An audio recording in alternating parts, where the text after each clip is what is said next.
Hello everyone. It's another homework stream time. Let's get the music going and let's get started. No need for a big long prelude. I did add more 7TV emotes. But yeah, hope you're all having a good night and I'm gonna get some homework done. I got some Bug Snacks music. Enjoy. So I'm still working on my American History seminar final. Getting it done. We're at 8 pages, like about to go into our 9th, like we're at like halfway, a third of a way through our 9th page.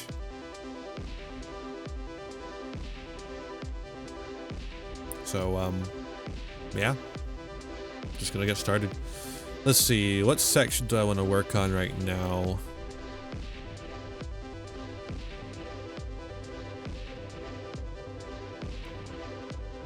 We can work on the section about killing for coal. I think that seems like a good idea. So this paragraph starts, the first major challenge to the coal companies in the Colorado coal fields was the marching strike of 1894. I should actually capitalize marching strike, I believe. Let me look it up. Let's see, that's page 176. Oh, I opened right to it. I'm just a natural. No, it's not capitalized in the book, so I won't capitalize it here.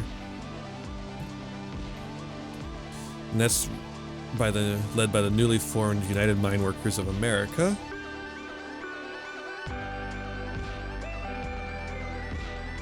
Let's see here.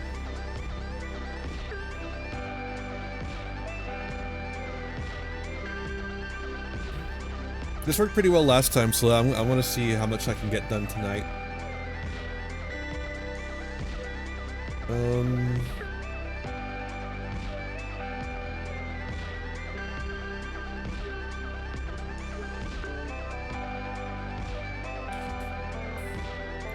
Let's see here. Okay, space. It's like, did I hit a space here already and I'm just not seeing it, or what's going on here? Okay, debt.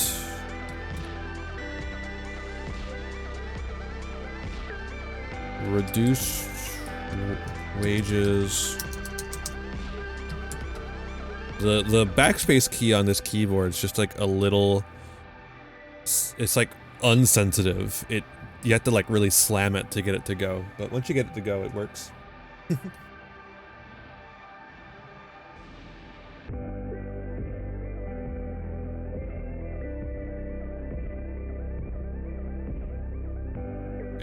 And surprise discharges.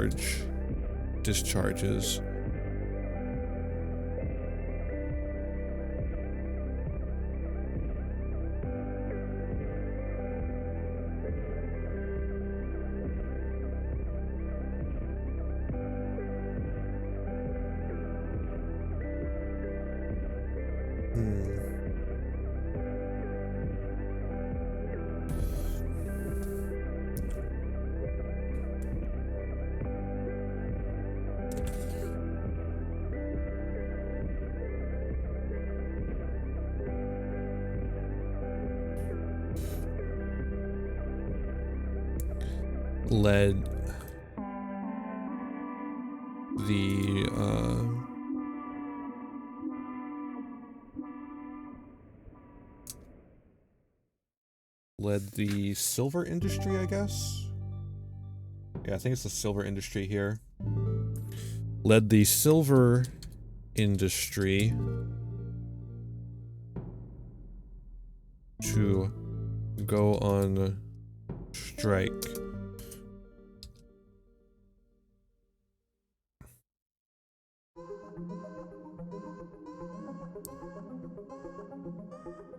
And those striking miners requested the aid of the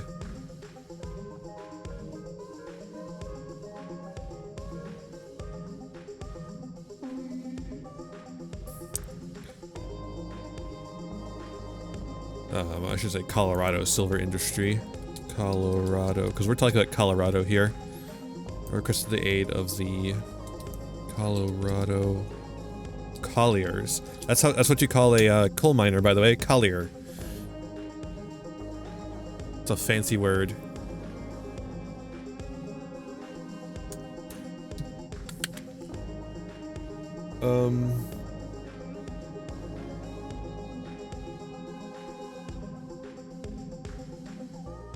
Yeah, no, we're let me find. Where's my phone? There it is. I have a really good summary of it that I'll just pull up. Unfortunately, the really good summary is not actually in the paper. I made it while I was talking to somebody else.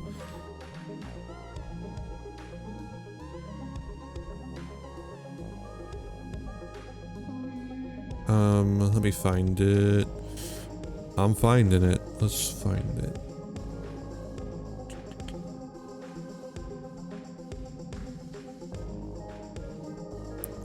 Almost there.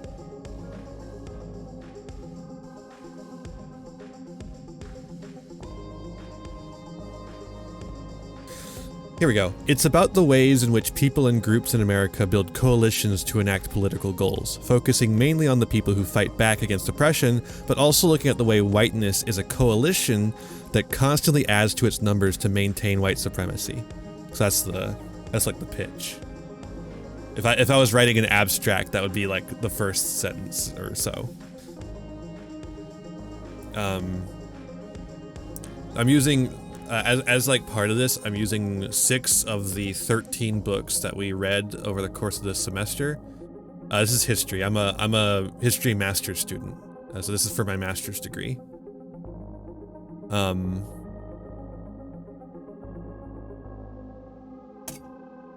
yeah, I'm using 6 of the books that we read this semester, all dealing with issues of coalition building in American history.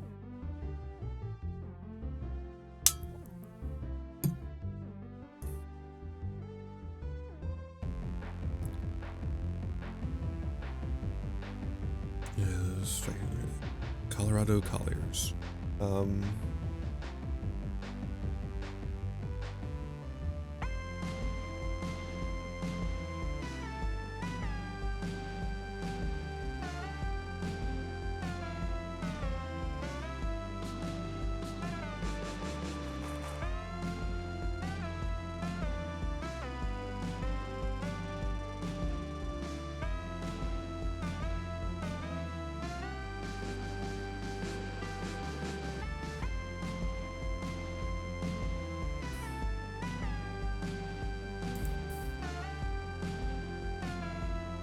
Do I write a book before I graduate? No, because I'm actually in museum studies. What I do is I make a museum exhibit before I graduate.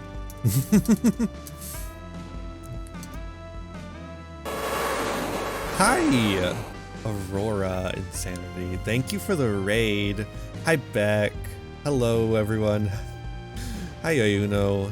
Hello. Hi, everyone. I'm doing homework. Watch me do homework. Isn't that fun? You get to watch me do homework. Actually, you get to watch the Bugsnax guys dance while I do homework in the background. I hope you're all having a good day. I don't think I have a mod in chat, so let me, I mean, I do have a mod in chat, I guess, actually. You just got here. I'll give you a shout out, though.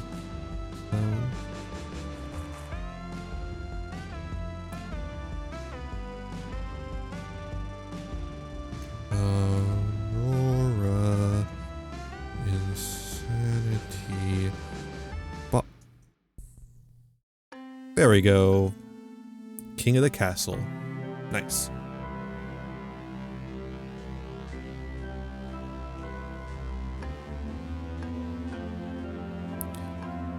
But yeah, have a nice chill time as we go through this work.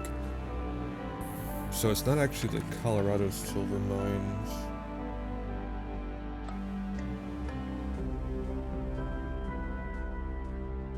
Or maybe it is the Colorado silver mines?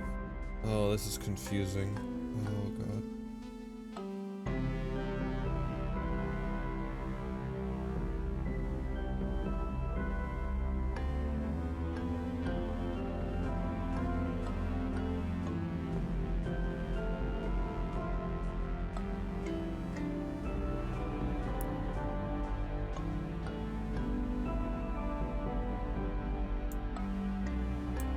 let's just do like this. There we go. Coal industry to go on strike.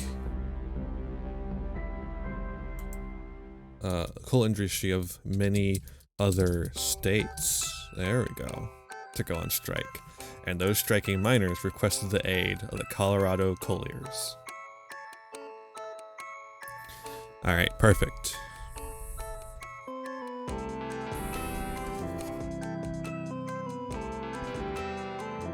Happy May Day, indeed. Well, technically it's not May Day here anymore, but it was May Day. I made a little YouTube short about it too. I am winning studying. I've got 8 pages of 12 to 15 to do, so that's not bad. Could be worse. Still May Day there. That's true. That is true. Next day, mine workers from Coal Creek, Rockville, Williamsburg, and other camps gathered at McDonald's Grove for the first of several mass meetings.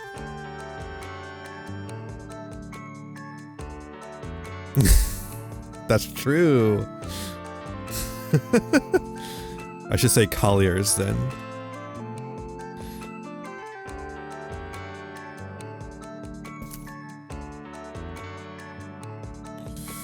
While operators were not concerned about the beginnings of organization within the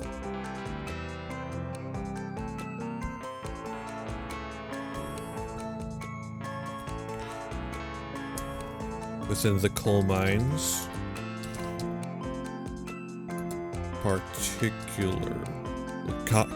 particularly Fremont County. We gotta have little specifics in there so we make sure that the person reading it knows that we know what we're talking about. That's a little tip. That's what I do here when I do homework. I give you little tips about how to write history.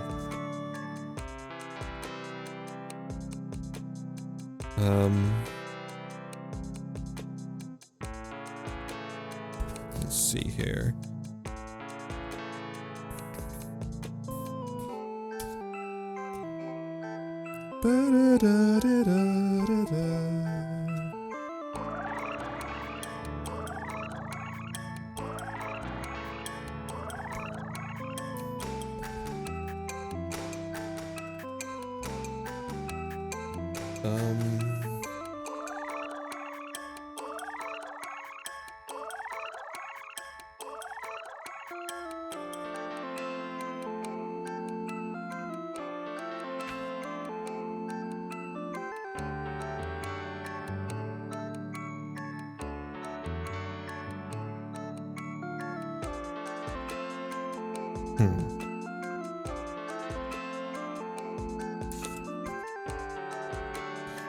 This book is a hard one to skim.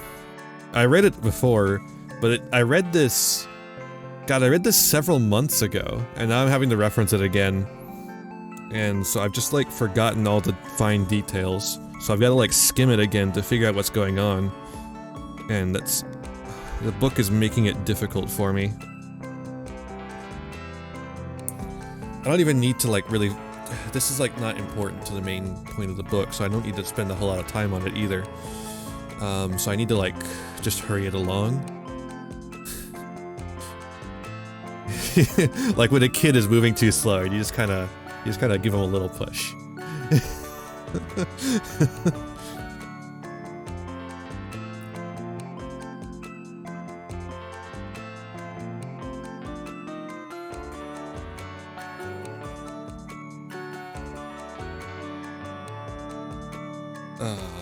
Let's see here.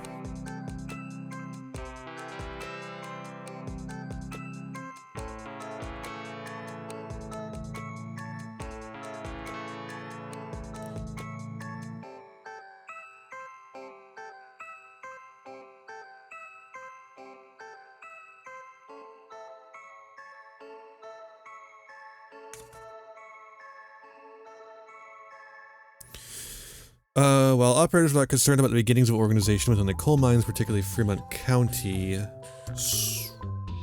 small failures brought about a change in tactics that would leave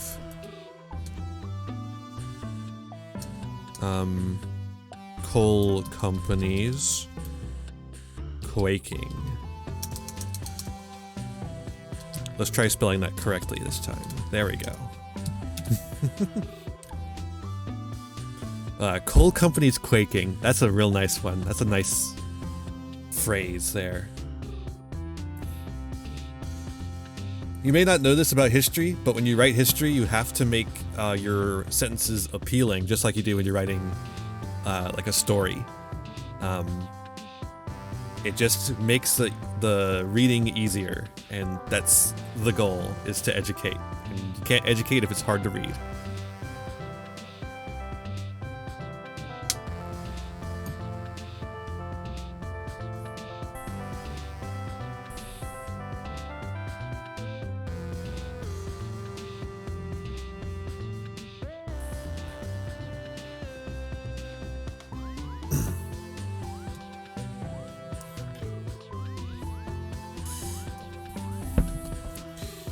Union miners. Oh. I have dysgraphia, which means, or I think I have dysgraphia rather, which means that I fucking write the letters in the wrong order sometimes. Like it's just something my brain does. It just writes them in the exact wrong order.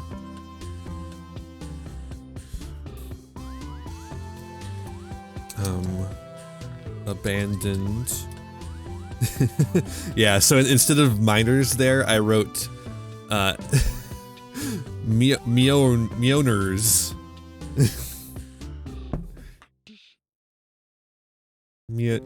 That's the wrong thing too. There we go. Miners abandoned traveling delegations in favor of mass mobilizations. Oh yeah, I do that sometimes too. I also like if I'm writing at the, sometimes I'll combine them into at the.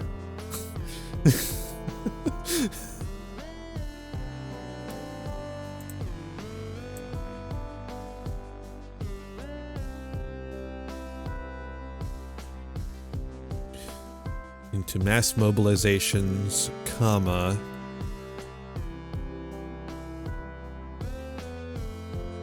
marching strikes.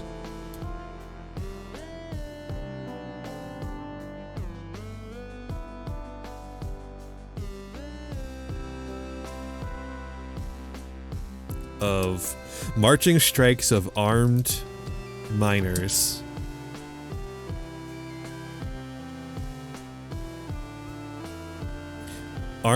Armed miners, American flags, and brass bands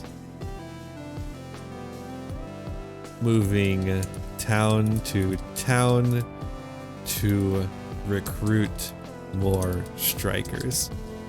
This is so fucking cool. I love the marching strikes.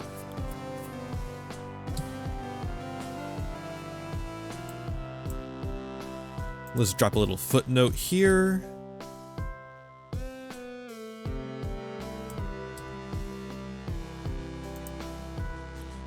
That's page 184.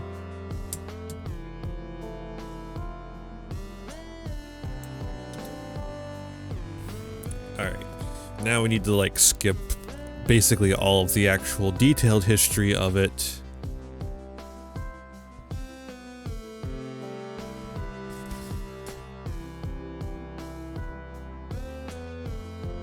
And we'll talk about, we're gonna like, so they're moving from place to place, recruiting more miners.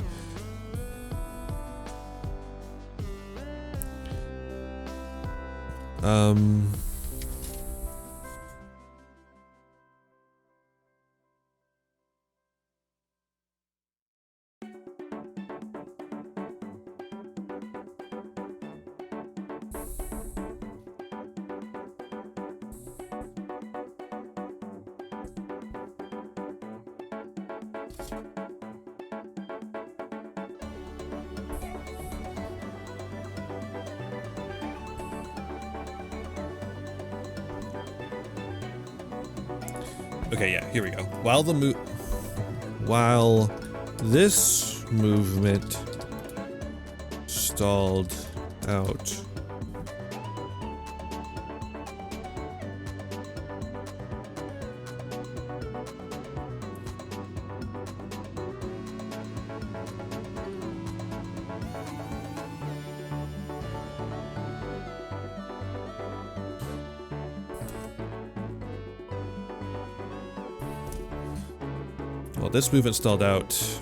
it laid the groundwork for future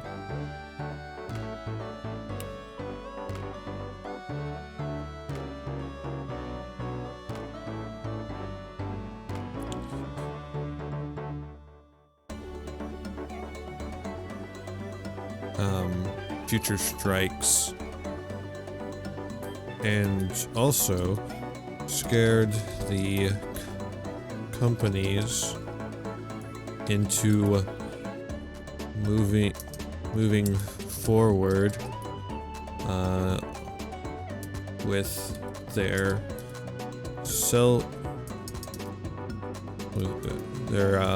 company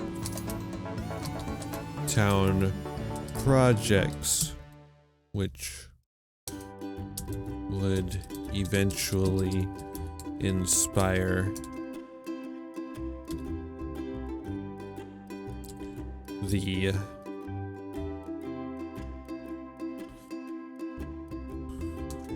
Colorado Coal War. Bam. Or maybe the creation of the camp at I don't know. Because we haven't really explained what Ludlow is. That might be a good segue into the next paragraph, though.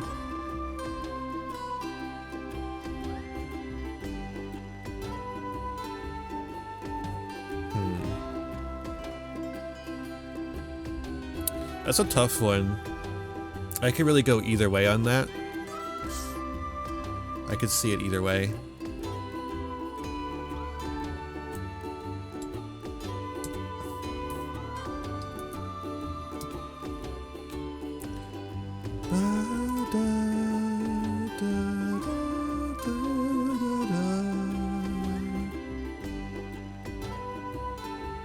Maybe the Colorado Coalfield War? That's what Wikipedia calls it. Colorado Coalfield War.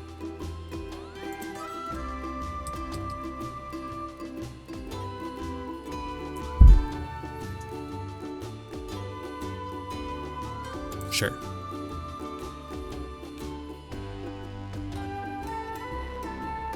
And then we make a new paragraph.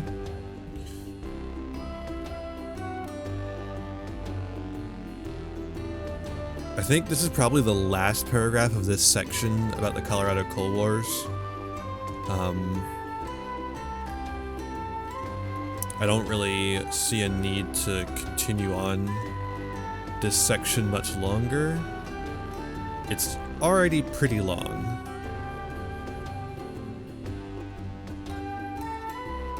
I mean, the problem is that I want to separate this paper out into 3 sections. Coalitions against capital, coalitions against state oppression, and coalitions for racial hierarchy. And that's hard to do when only one of our books is about coalitions against capital. We have 2 labor histories in our course, but one of the labor histories is from the 1990s. There weren't no unions. It's really more of a tragedy than than anything else.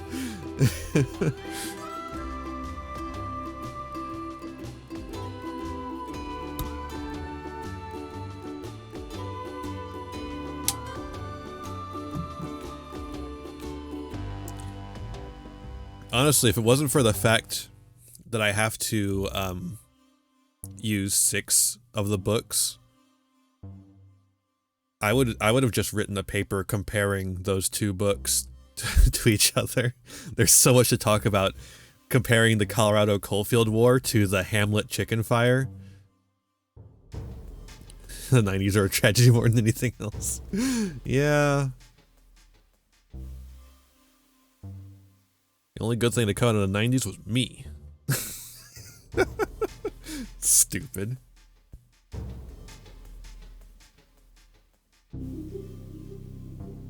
Alright, so let's skip ahead a couple of pages and get to the actual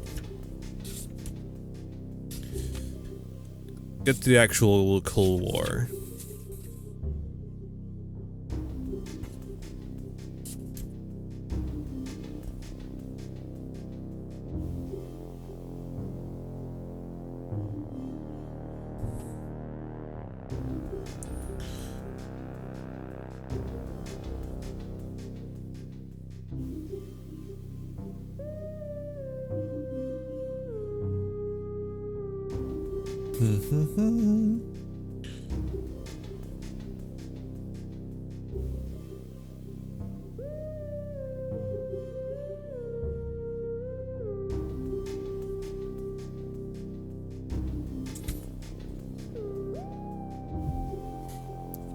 I love the Bugsnax music.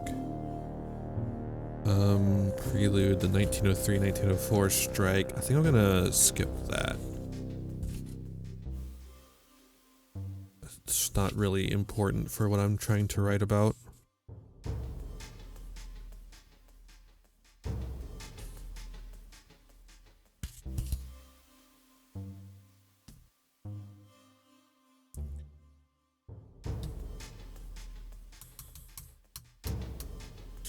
While the companies attempted to tighten control over the lives of their workers, colliers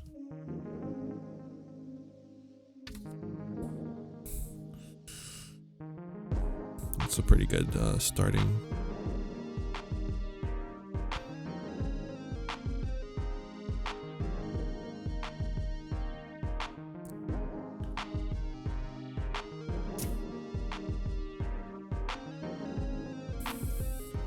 Colliers yearned for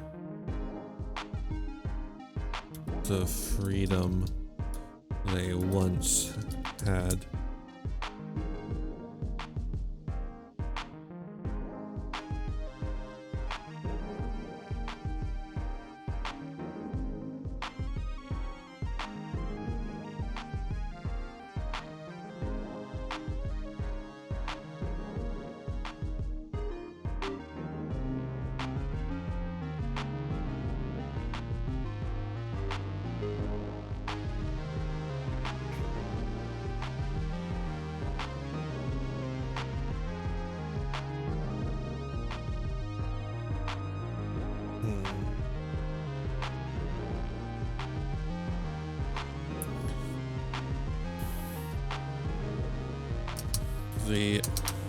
The United Mine Workers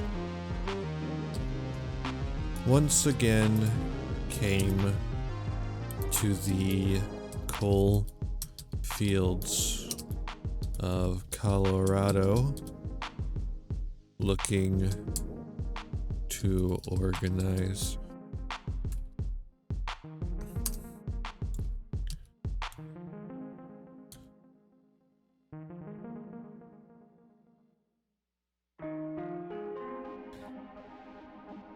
And the miners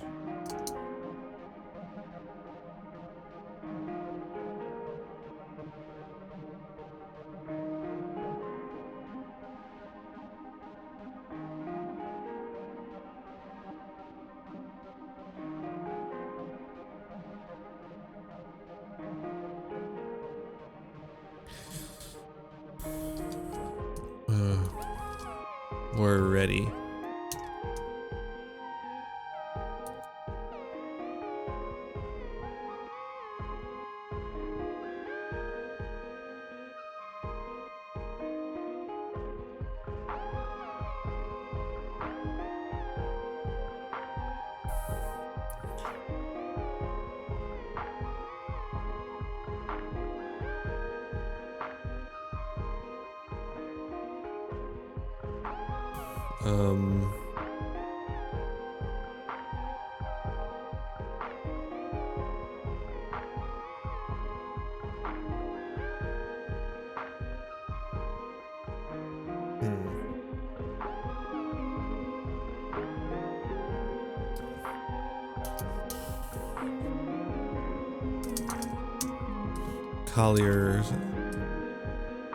Collier groups, I guess. I don't really know what to call the Trinidad Convention. Trinidad Convention. Does anyone have maybe Wikipedia has something about it? Probably not, but no, she's gonna tell you like conventions in the country of Trinidad. No, I'm talking about the town of Trinidad in Colorado. So like the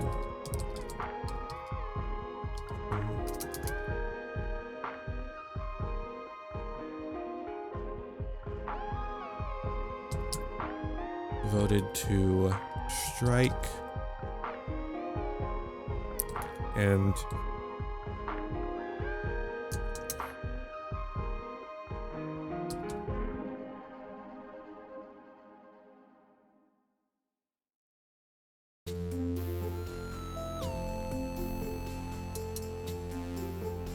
Colorado coal, or and King Coal. How about that? How in King Coal brought in the strike breakers. The battle lines were drawn. Bam! That's a cool fucking sentence right there. That's always a cool sentence to use. When you get to say the battle lines were drawn in a history paper, you know you're fucking talking about the good shit. 244.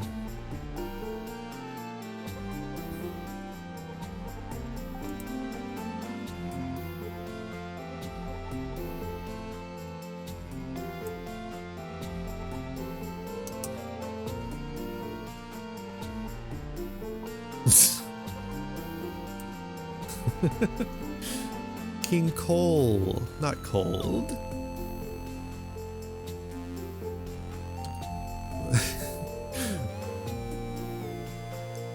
Goku's the only person who could defeat the power of organized labor, though. That is one thing I know.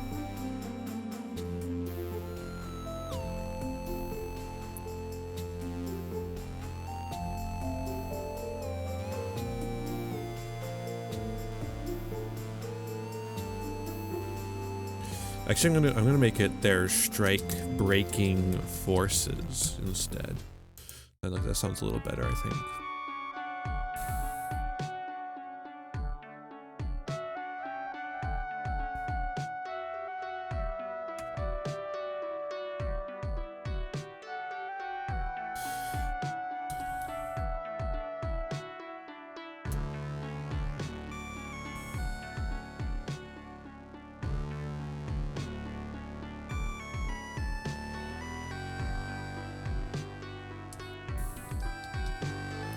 As it became clear that the companies would not recognize the union,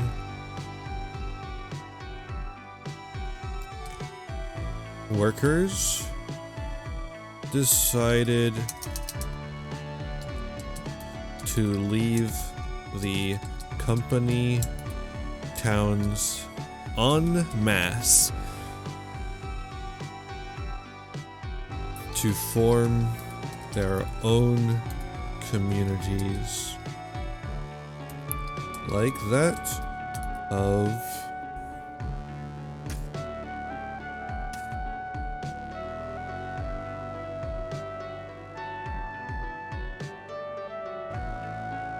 let's see here.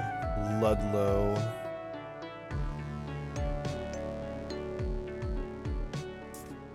Yeah, let me see here.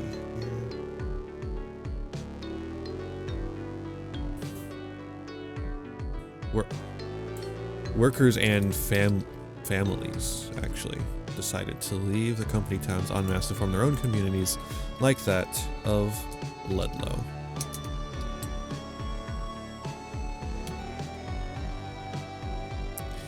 These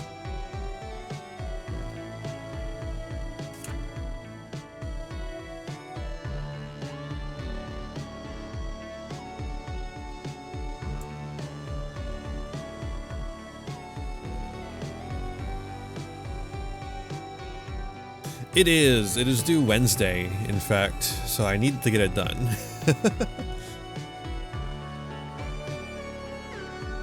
We might have another homework stream on tomorrow, honestly.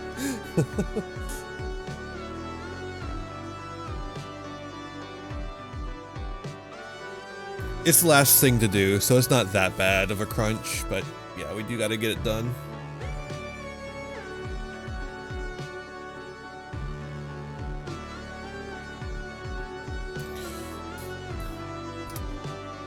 These new communities were not only the headquarters of the local union. That is totally fair.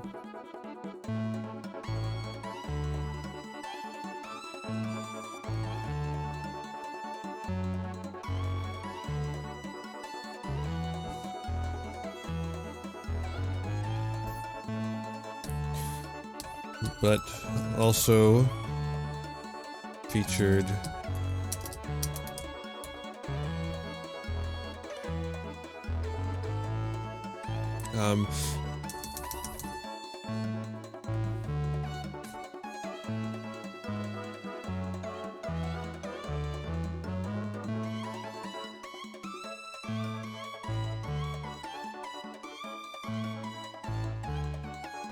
we're not only the headquarters of the local union, but also we're centers for egalitarian cooperative living.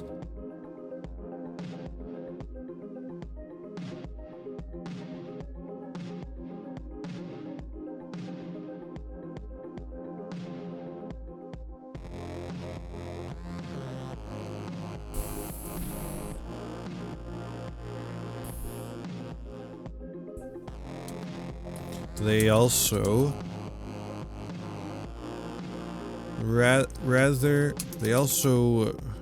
ooh, this is a weird sentence. Rather than contain militancy, or rather, here we go. They also promoted an Americanism that, rather than contain militancy like that which was pushed by the company towns. They also promoted an Americanism that rather than contain militancy like that which was pushed by the company towns, instead channeled. This is a rough sentence. I'm just gonna finish it and get it done. I'll have someone edit this for me. Oh god. Like that. Wow, this is a rough one.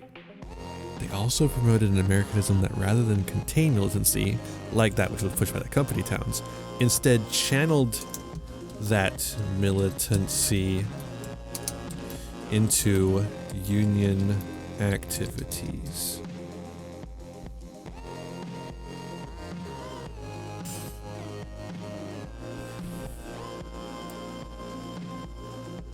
Okay, let me get some citations here.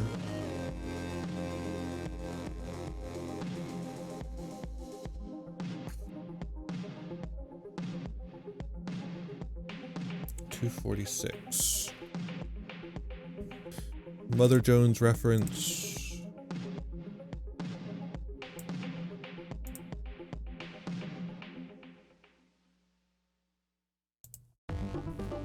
Control V. 246. And then 252 for this one. 252. Cool.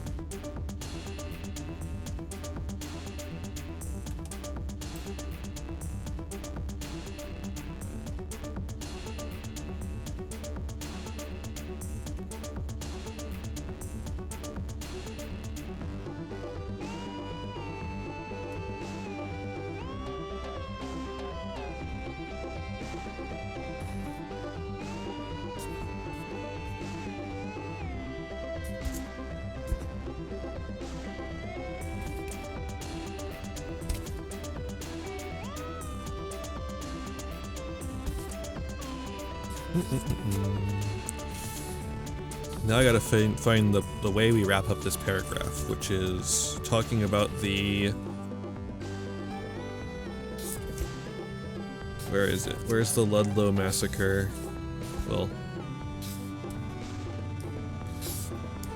You could call it Ludlow Massacre, or you could call it the Battle of Ludlow. This historian, what's his name? Thomas Andrews. Thomas Andrews really prefers the Battle of Ludlow because it's more part of a war. I mean, a massacre is also fine, but it's he wants to really stress that it's part of a larger war, rather than just one incident like a massacre kind of suggests.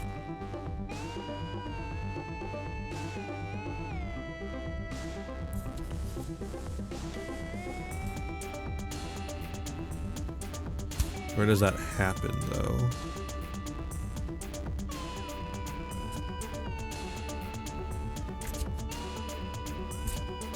Okay, I think it happens after the negotiations, right?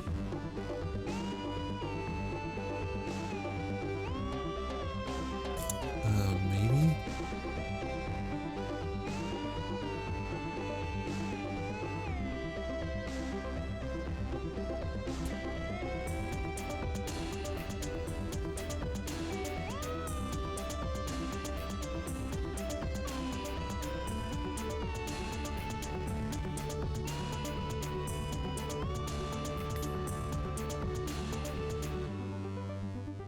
Oh, here we go.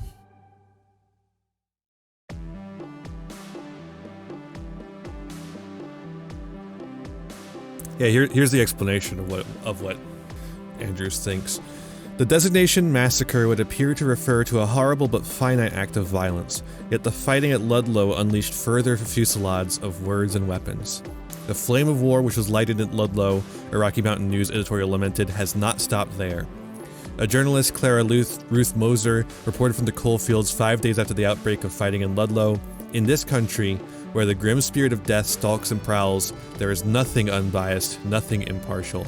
Everyone is sitting on one side of the fence or the other. There is no straddling.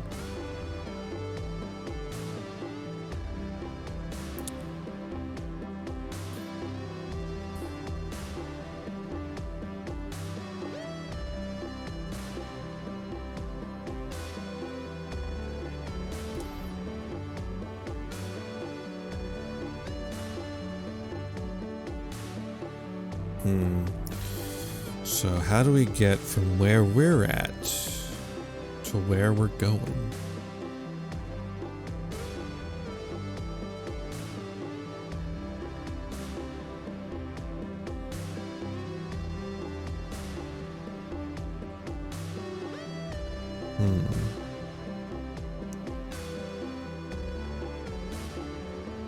This is not where I want it to be, I don't think, but it's too late to change all of this now. And I don't know what I would change it to if I wanted to. So we just keep going. We keep pushing until we find out where we're going.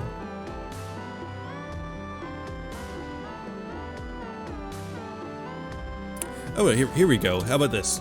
Well, Oh, oh, that was not what I wanted it to do. All right, we can, yeah, okay.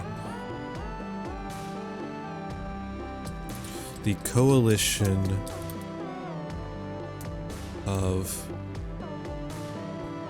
over 20 ethnicities which had previously organized primarily along ties to their homelands. Or maybe not even homelands, their heritage. How about that? Heritage.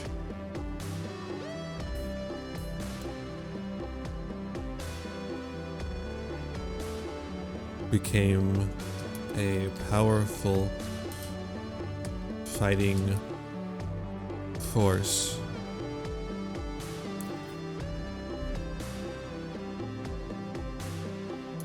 together. One that after the destruction, I'm not even gonna like talk about Ludlow much because Ludlow is not, that's the thing, is that Ludlow is not particular, like Ludlow's destruction rather is not particularly important for the topic of my paper. Ludlow's existence in the first place is what's important to my paper. Talking about Ludlow's destruction doesn't really help. It doesn't really help my argument in any way, shape, or form. It doesn't help it, and it doesn't complicate it either. It's just irrelevant, basically.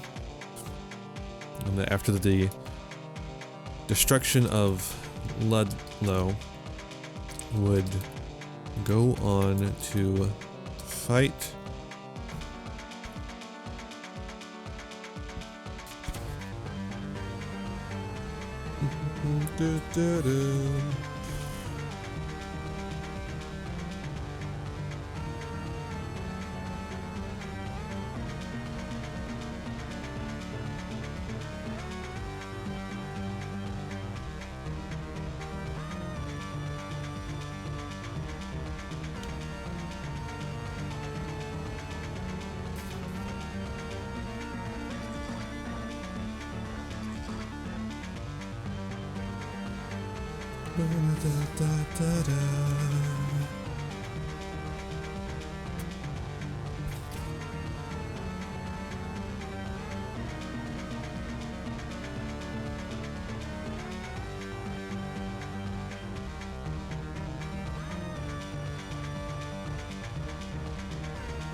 fight back against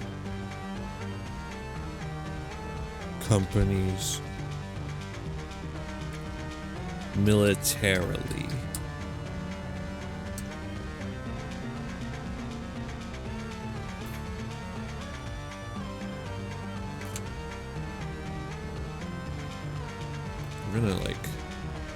I'm gonna go ahead and put a footnote here so I don't forget where this information is coming from, and then we're just gonna write in front of the footnote.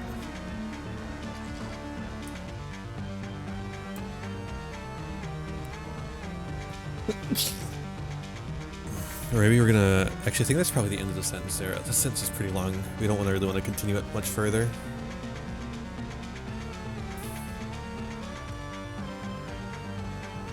This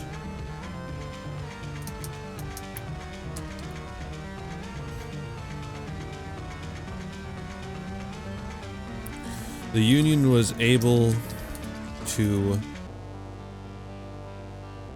continue their campaign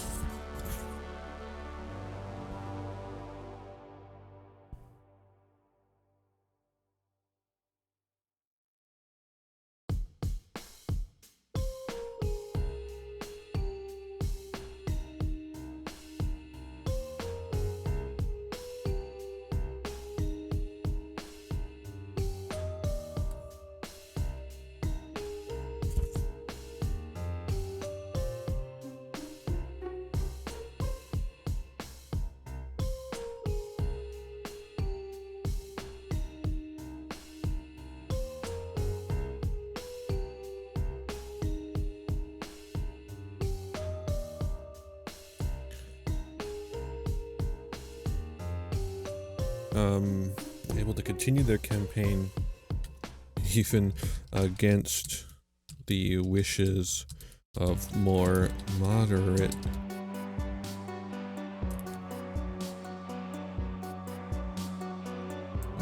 just say unions. It's like, I think it's multiple unions, but I don't know. It's also union. It's weird. It's weird when you talk about unions. It can get really confusing because unions are like divided into smaller unions, and so when you say like, when you're talking about a union, you could be talking about like multiple levels of union.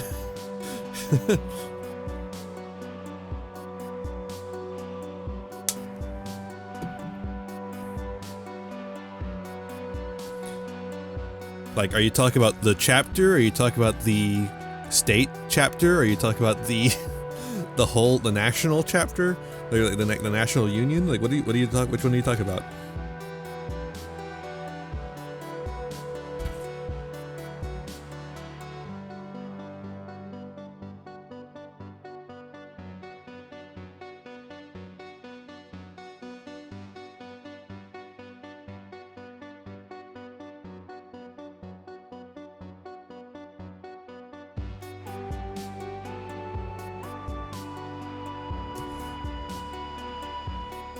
Of more moderate unionists.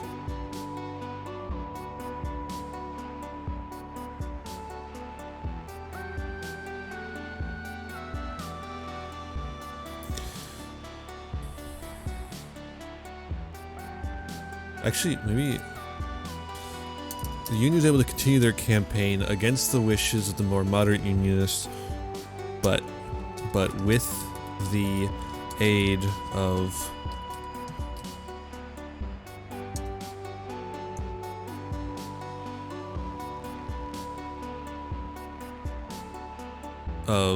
local men of all types.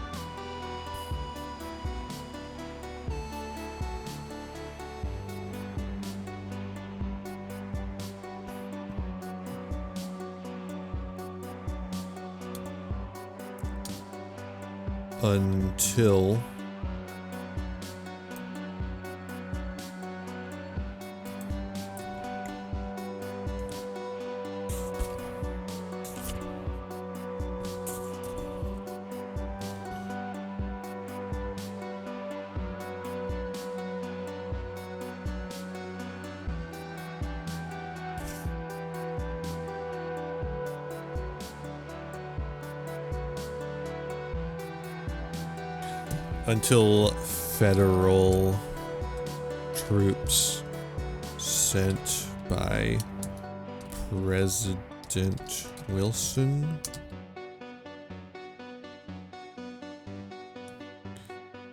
intervened.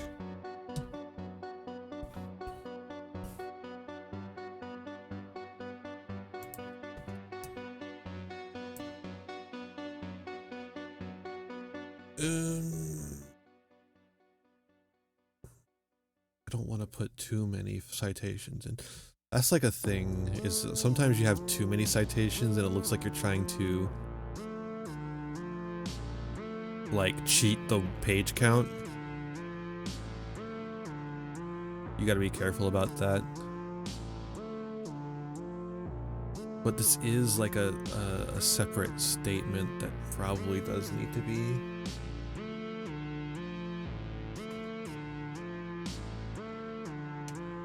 cited.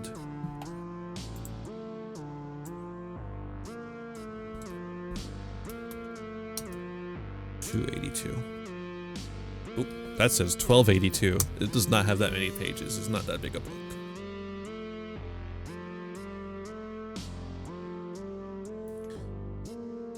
Okay, I think just like either one more sentence or one more paragraph that kind of sums up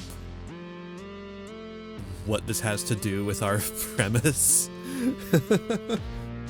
Because I think we've got like the pieces. I think there needs to be something more that kind of pulls it all together.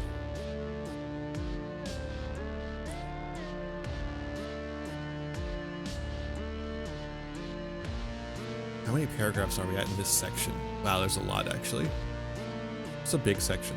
I mean, it is a whole section of the paper, like one of 3 sections. It just so happens that the other sections have multiple books, while this is all about one book.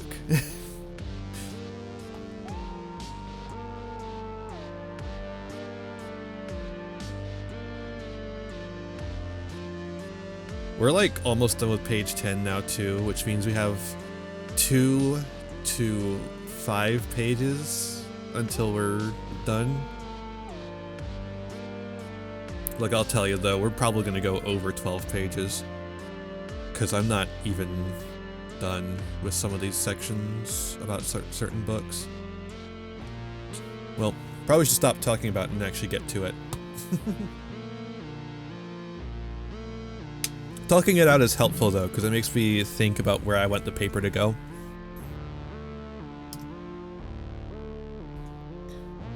I do think I want another paragraph though, just something short, probably like a couple, like 3 sentences.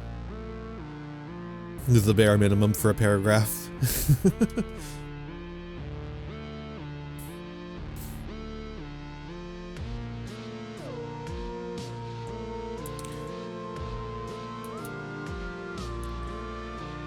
The power of the coalition, built by Colorado's colliers,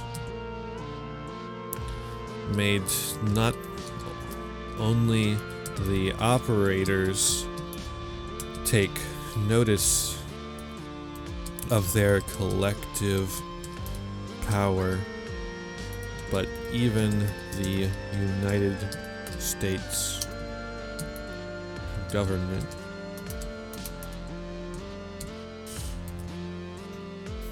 only the concentrated.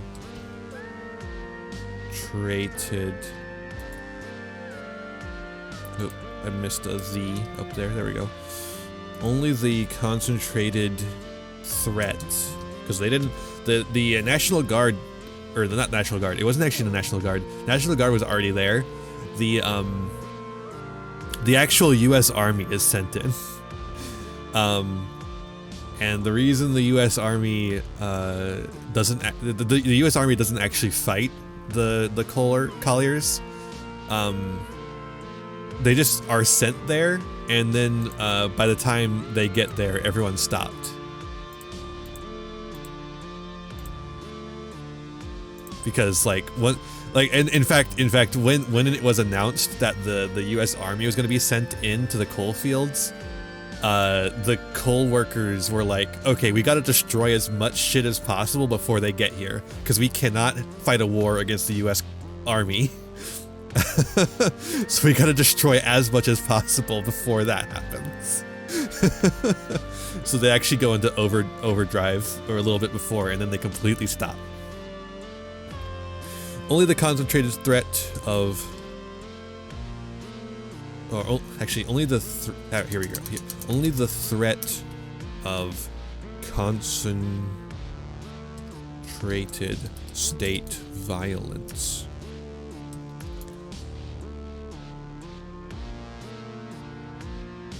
was able to bring down the coalition of so many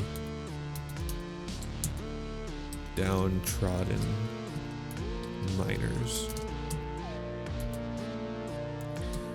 that very downtroddenness, is that a word? Downtroddenness? Google doesn't seem to have a problem with it. Sure, why not? It's a word now.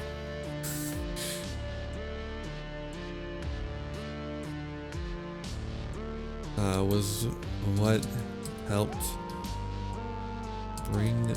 Okay, now it has a problem with it.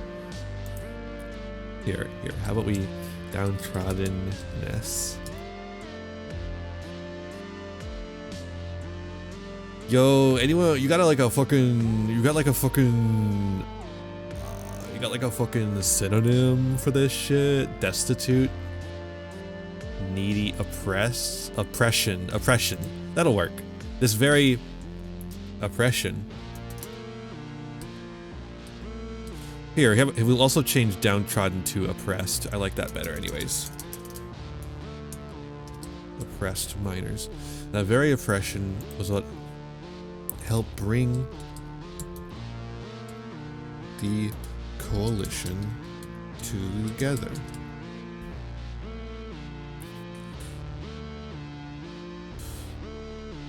That very coalition, though, was what helped bring the coalition. The very oppression was what helped bring the coalition together. Yeah. Oh, I bring the coalition together.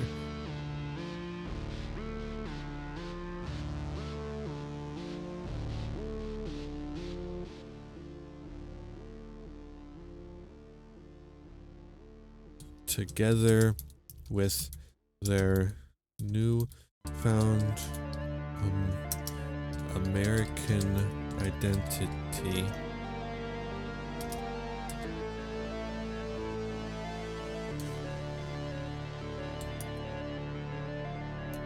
They were able to fight back against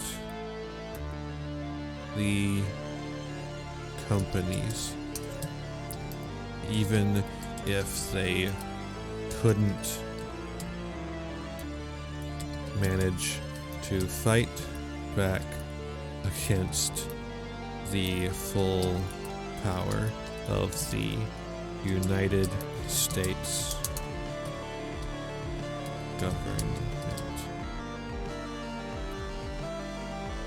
That's a good way to end that, because that really leads into our next section about coalitions against state oppression, because these are people fighting back against the United States government. So that like they couldn't manage to fight back against the full power of the United States government, and then we transition into people who are fighting against the United States government.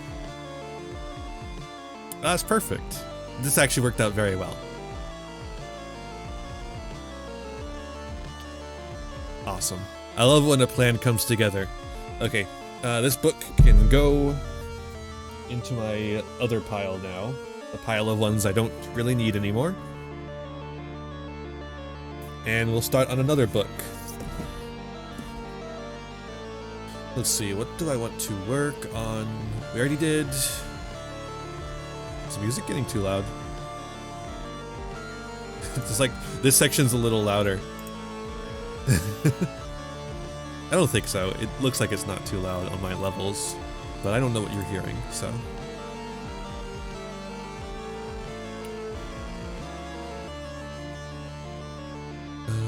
Could do Vagrant Nation. I was just working on Vagrant Nation earlier. Could do God's Red Sun. That one's actually a really interesting book. We already did Arc of Justice. We're done with that one. And then, of course, there's Storming Caesar's Palace. And then there's the section on whiteness as coalition.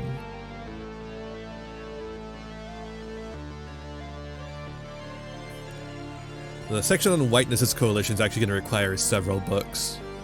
I'm going to be hybriding them in one argument rather than just have them as separate.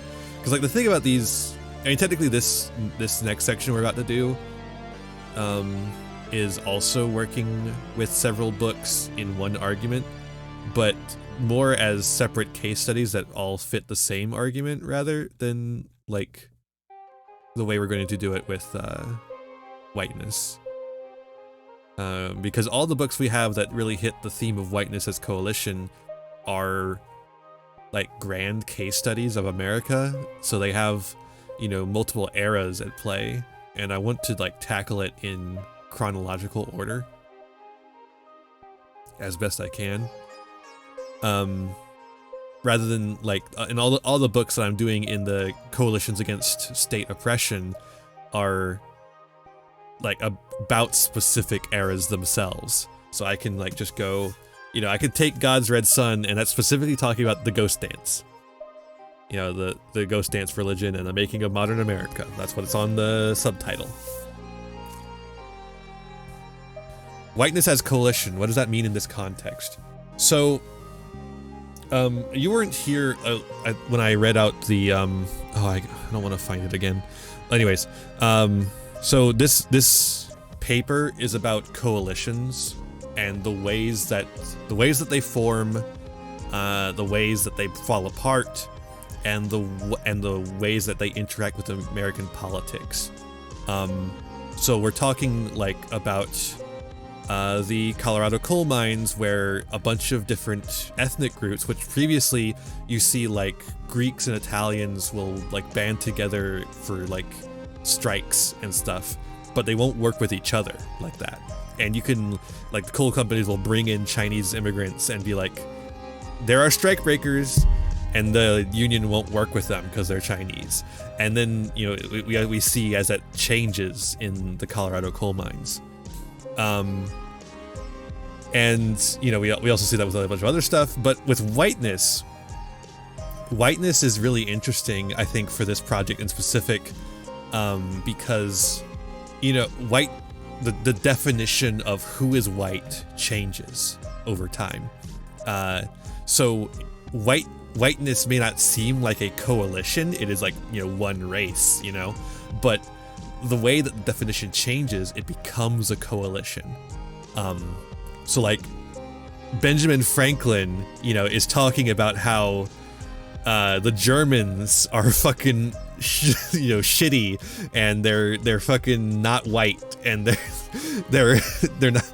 We need to clear the land for Anglo-Saxon Protestants, and we need to get rid of all the German immigrants who are coming. But Germans become like a really useful part of colonization. So Germans become a useful tool against indigenous people, and thus Germans become white. The same thing happens with the Irish. The Irish are not treated as white for a long time. They're treated as a ruddy race, you know.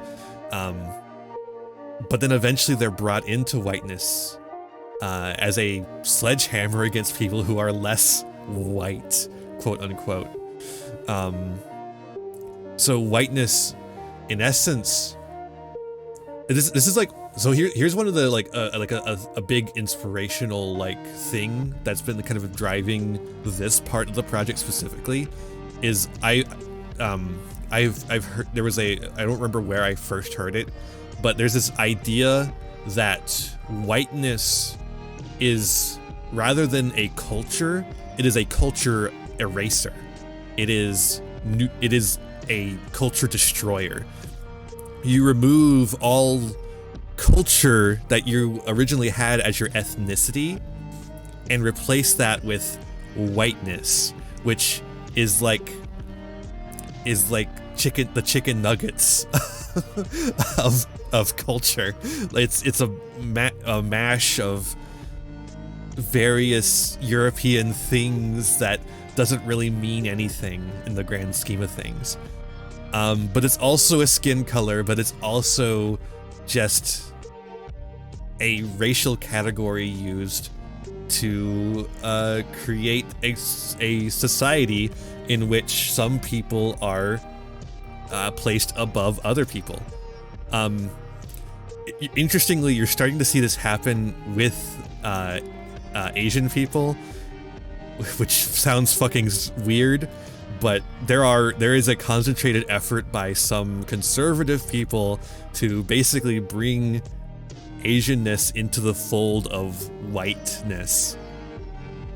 And I think that's fascinating, especially in the context of Irish, German, stuff like that. You know, it's absolutely fascinating.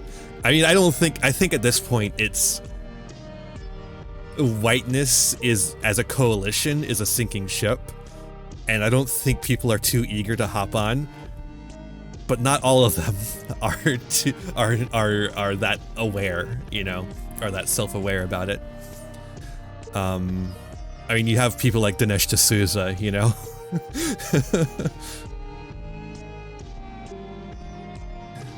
But yeah, that's basically the idea. It's kind of a big brain.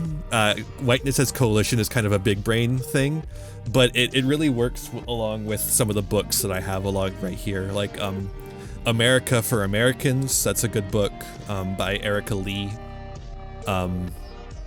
She also wrote a good book about Asian Americans. I need to look up the name of it. I don't remember the name off the top of my head. The Making of Asian America. There it is. So, I suggest those two books for sure.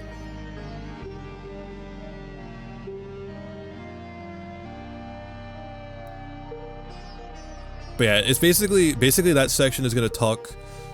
Like we're gonna start.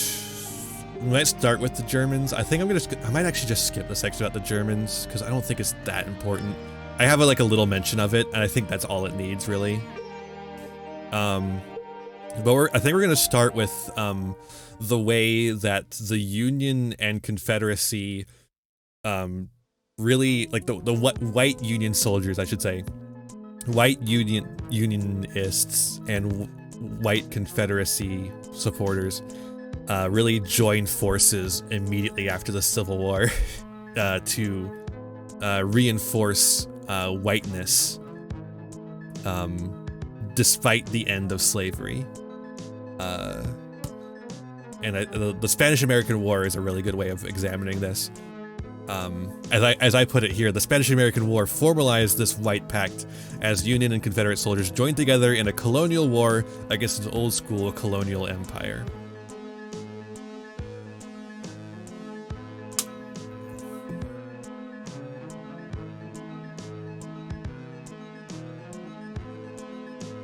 Is it in the scope to look at whiteness next to class? I mean, that's sort of like the opposite of this paper, because I think of when I think of whiteness in terms of class, whiteness is like the great divider. Whiteness is the great divider in class. It keeps the working class from uniting as one as we squabble over race. Particularly white people do this. Like I'm not blaming people of color for fighting for their rights as people. You know, this is a white thing where we squabble over the fucking scraps instead of going to the people who have all the resources. But that's sort of like the opposite of coalition building. I'm looking at coalitions, and that's like what prevents coalitions from forming, which is important as well, but I think it is a bit outside the scope of the paper. Something to mention for sure, like absolutely. Something I'm probably going to mention in this section. But I don't think it'll be a big focus, if that makes sense.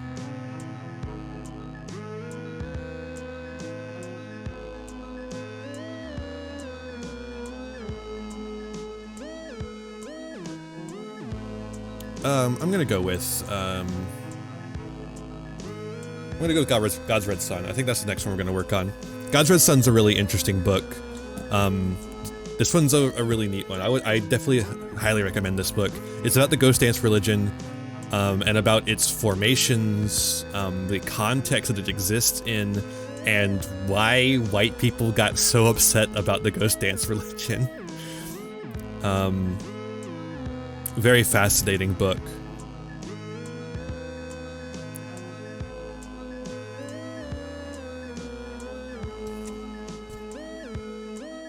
Let's see here. So what I'm looking for is going to be, oh, what's his name? I need a name of the researcher who did the research on. Because one of the cool characters, well, that sounds shitty to say the white guy is one of the cool characters of this book about an indigenous religion, but he is a cool guy actually. as far as white people go, he's pretty chill. But one of the cool guys here is this researcher. I believe he's from the Smithsonian? Or he's either that or from the Bureau of Indian Affairs. But he just goes out and does, like, sociologic research on the ghost dance religion. And he like goes back and tells everyone, like, it's perfectly fine, like, there's nothing going on here. And then everyone's like, no, fuck you.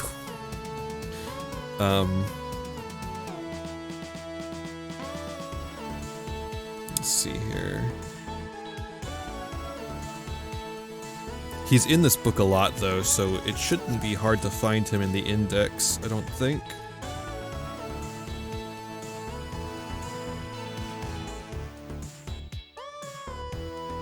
Because he's just gonna show up, you know, and he's gonna have a shitload of things under his name.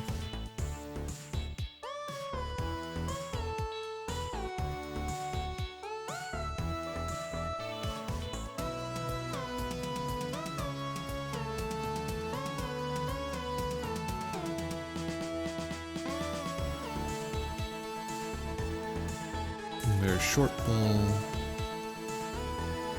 Arapaho.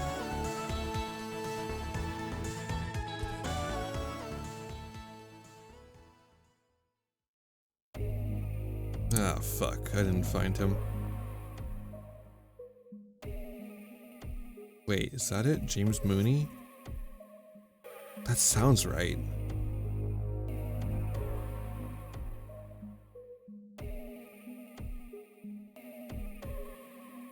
Okay, let's go back to the M's.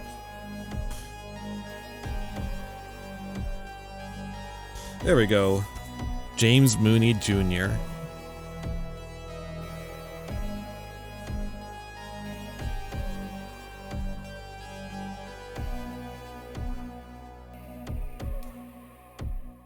I guess page 52 might have it.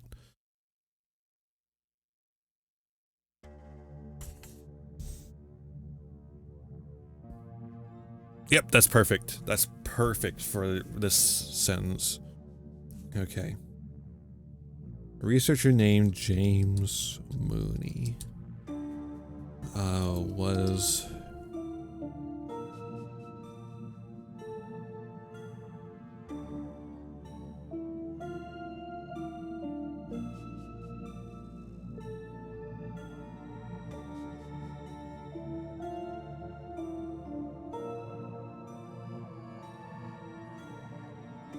he's the Bureau of Ethnology. That's his department.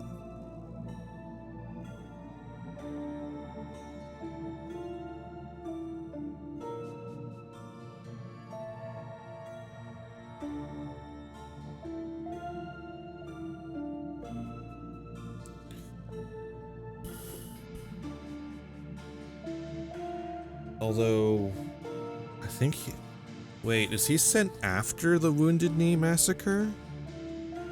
Oh, fuck. Oh, that means I have to rewrite what the fuck I'm writing. I think he might have been sent after the Wounded Knee Massacre.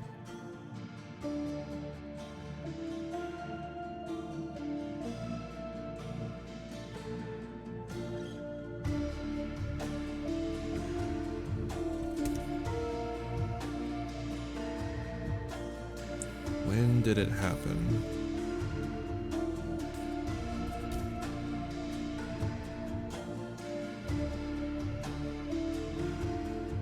December 28th, yeah. What year, though? I need to know the year, please.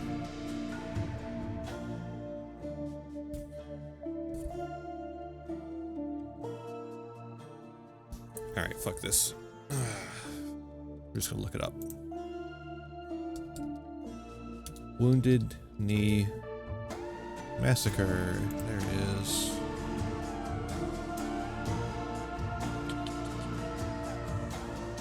$1890.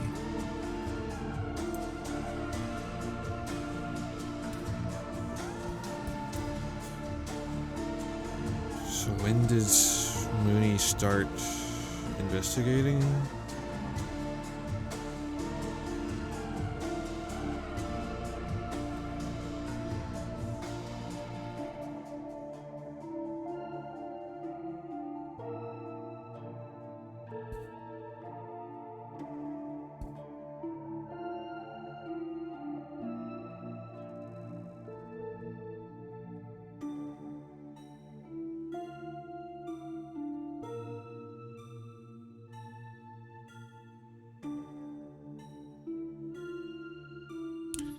Okay, I think there's an easier way to find this information.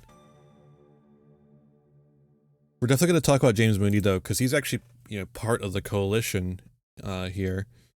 300.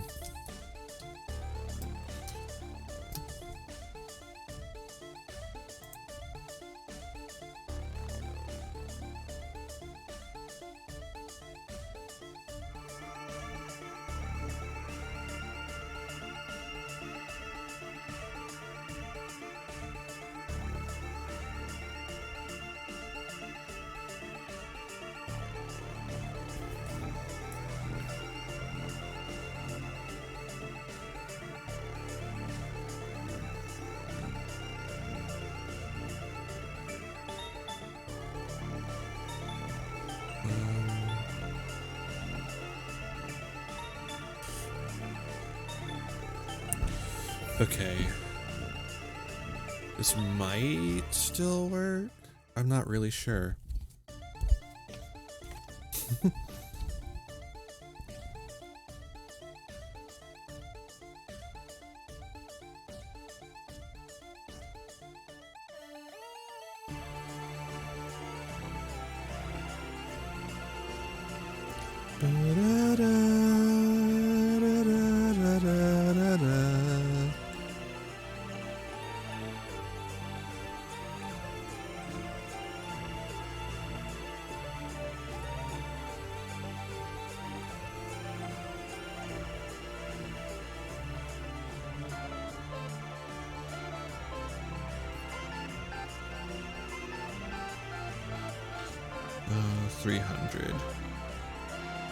Page 300.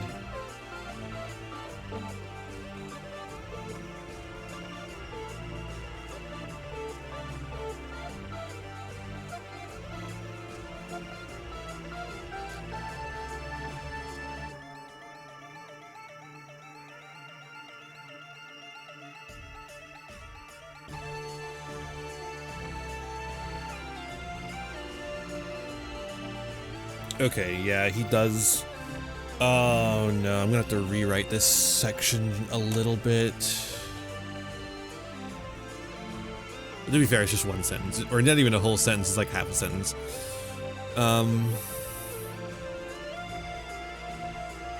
That sucks though.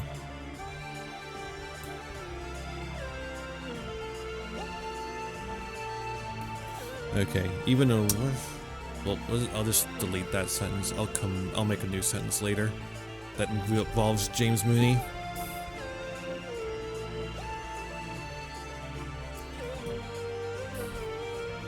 The United States do not see it this way. Even a, well, westernized, I hate that. Partially westernized? I don't know. Partially westernized, pacifist, indigenous religion. Jesus, that's so many adjectives. Was too indigenous and autonomous for them.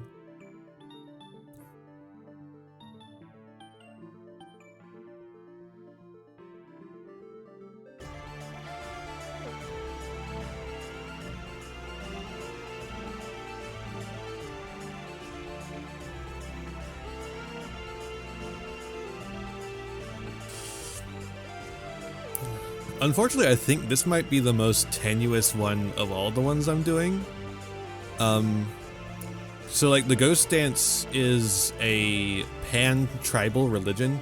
It is, so y'all know that indigenous people of different tribes don't follow the same religion typically.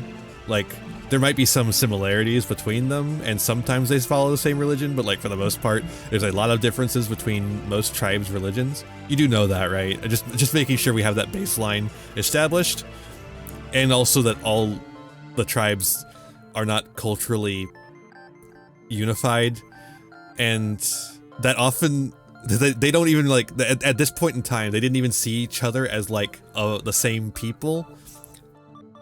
Yeah, exactly. And the idea that all indigenous people are of the same race is something that Europeans placed upon them. The thing about the ghost dance religion, though, is that the ghost dance is like a precursor to the pan-Indian movement, which means that the ghost dance is an early form of Native American coalition building, because it is a pan-tribal religion that any indigenous person can take part in that teaches lessons that are uniquely suited to surviving residential life. Reservation life, I mean. The residential. Reservation life. Like the reservation system that was forced upon indigenous people is really harsh. It is very unforgiving. And the ghost dance actively, like, first of all, the ghost dance is a millenarian faith, which I think is really interesting in the context of the late 1800s, because at the same time that the ghost dance is starting, and millenarian, by the way, for those who don't know, millenarian means a faith that, or millenarian faith, I should say, is a faith that believes that, if we take it literally, like a new millennia is coming, and by that it means, I mean that there is going to be essentially an apocalypse where a pre-lapsarian ideal society that may or may not have existed previously will return / arrive, and make everything good again. Christianity is a millenarian faith. The Book of Revelation is a millenarian prophecy. But importantly, at the same time that the ghost dance is becoming very popular, a series of Christianity-based millenarian faiths, and also honestly non-Christianity-based millenarian faiths, are also arising in Europe, like in white communities, like Pentecostals, the snake holder people, holy rollers. You might know them by that name too. But the spiritualism movement is also happening at the same time. And there's like this idea of a lot of people at the same time are getting this idea that something is coming that is going to change everything and make everything the way that we want it to be. And I think that's really interesting. In particular for here, the idea is that, like, if we just survive the reservations, then things will go back to being good for us again. If we learn from, if we survive the system that we've been placed into, and we learn the technology, military secrets that the United States has, or we learn like the schools. It's interesting. The schools are like a system of genocide, right? Because they're destruction of indigenous culture. The ghost dance, though, is basically a way in which to engage with those schools while maintaining your indigenous culture, therefore changing the tool of genocide into a tool of the oppressed. It's really interesting. The ghost dance is fascinating. I could talk about this like forever. It is really, really neat. But don't want to like overemphasize anything about it. It was not actually a particularly popular thing, despite like the way it's been mythologized. There is like only several thousand practitioners And granted, the indigenous population was significantly less by that point. I think it might have actually been at its lowest in the 1890s when the Wounded Knee Massacre happened. But it was not of the majority of indigenous people engaging in it. But it's still a neat idea, like a neat thing that happened. Except for the massacre. The massacre is not neat. It's really really tragic. But yeah, and like the way that it came about at the same time is all these other faiths. Yeah, it is like that. It reminds me a lot of the Meiji Restoration in Japan.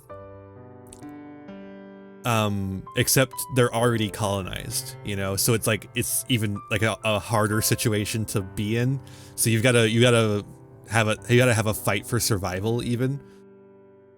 And it's like, a major tenet of the religion is to like, be peaceful with the white people. Do not antagonize the white people. Do not get us killed, you know? And well, I'm not a big assimilationist, but when you're fucking fighting for survival, you do what you gotta do. Yeah, but the nukes were later.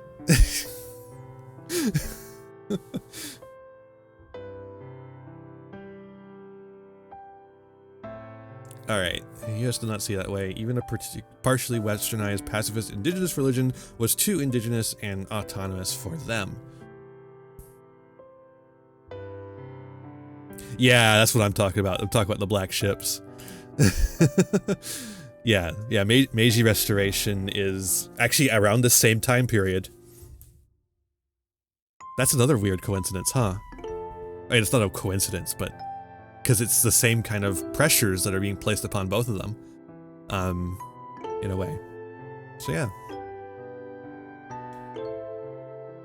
That's the fun thing about history.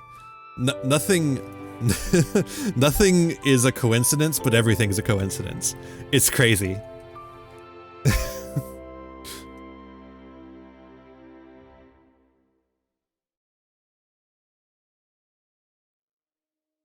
Oh, Bugsnax music is over. Time for Minecraft music.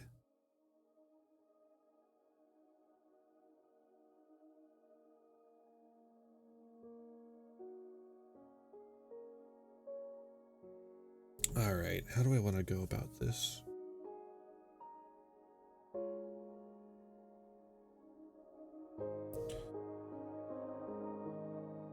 The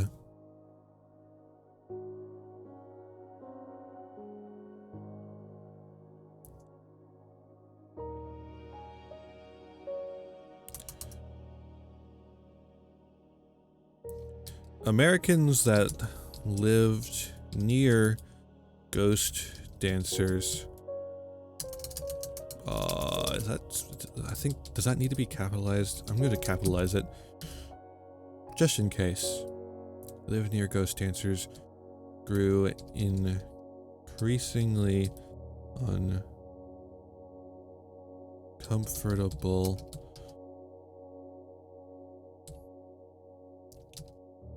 with the overt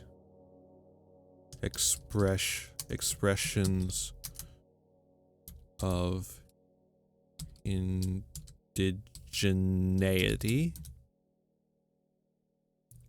that the dances provided.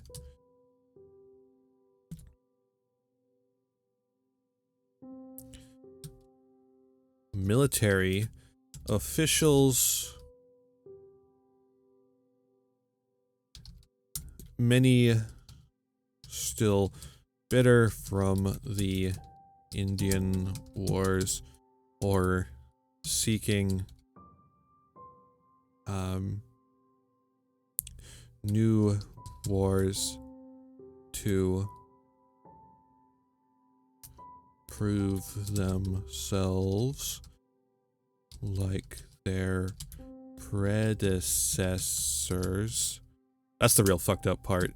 Like, there's one of the, I think it's the guy who does the fucking massacre at Wounded Knee, he just had a thing against indigenous people because, you know, that's how you fucking prove you're a badass military guy in the United States military at the time, by killing indigenous people. It's so fucked up.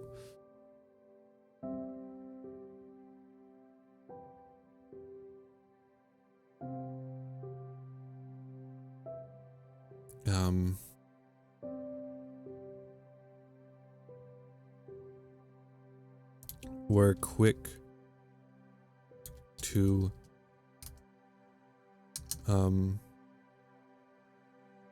respond to their concerns, especially in regards to the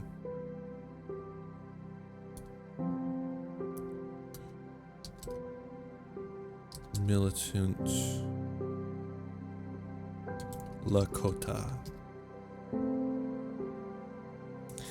I'm just kind of focusing on what the book focuses on. I'm not looking at particular areas. My paper is like too broad to focus in on too many specifics. Like I've got to wrap this section up so I can move on to the next one, you know? I have 6 books to cover and this is only one of them, you know? That's like the thing I don't like about this paper. I feel like I'm not writing anything of value in a way. Because I feel like I'm spending so much time summarizing these 6 books that I'm not actually getting any good analysis done.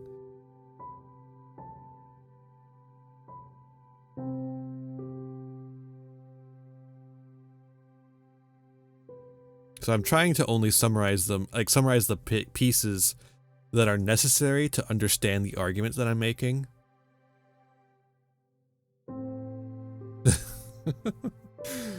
That's unfortunate. What are you writing? What you got? What you got going on?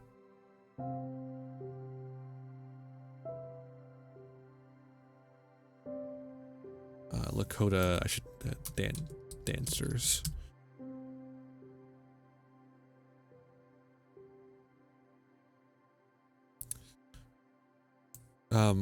More militant's not even the right word, because they weren't actually militant about a book called The Master and the Margarita. That sounds awful. I don't even know what that book's about, but that sounds awful. I would hate to be an English major.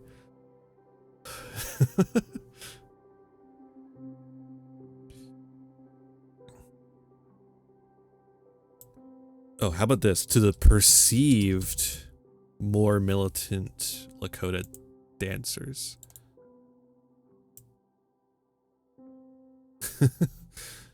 50-50 you'll pass. Ooh, well, I hope you have time wizard luck. Let's go.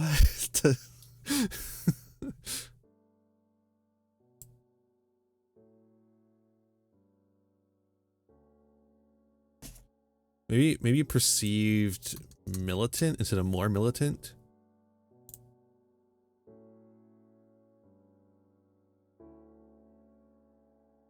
I think that looks better. I'm really finicky about the way I write. I get like really particular about it, which I think is what gets me good grades, frankly. But it can be annoying to go back and like to get stuck on something because I can't find the exact right way to phrase it.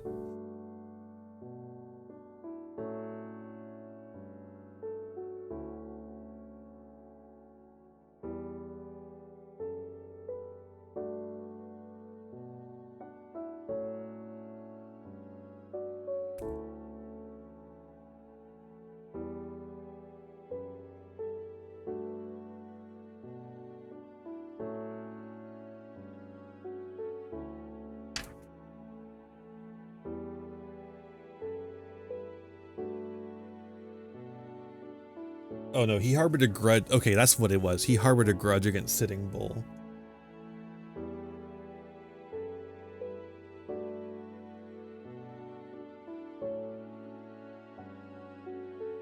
personal grudge. I do think some people were seeking new wars, or like new valor, you know. I remember that somewhere. I don't remember where.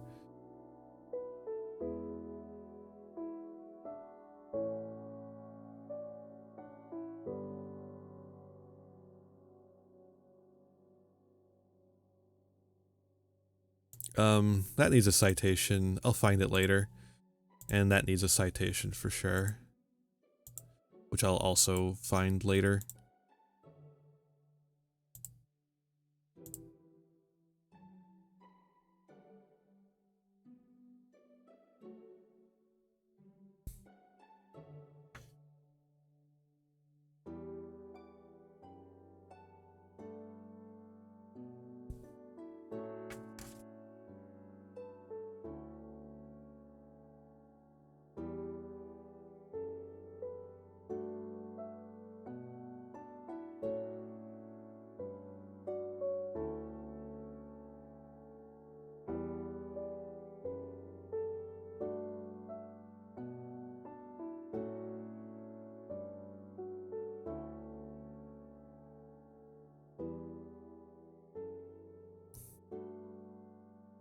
This culminated,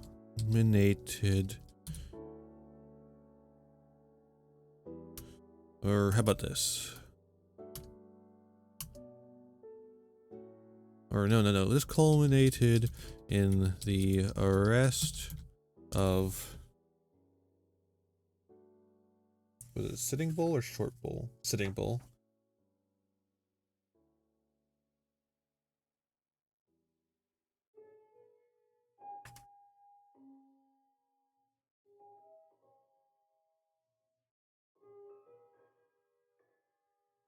We cannot account for all who are killed at Wounded Knee. God damn, dude. Sitting Bull wasn't killed here, was he? He was arrested, I know. And it led to this, but was he, was he killed at Wounded Knee? I don't remember.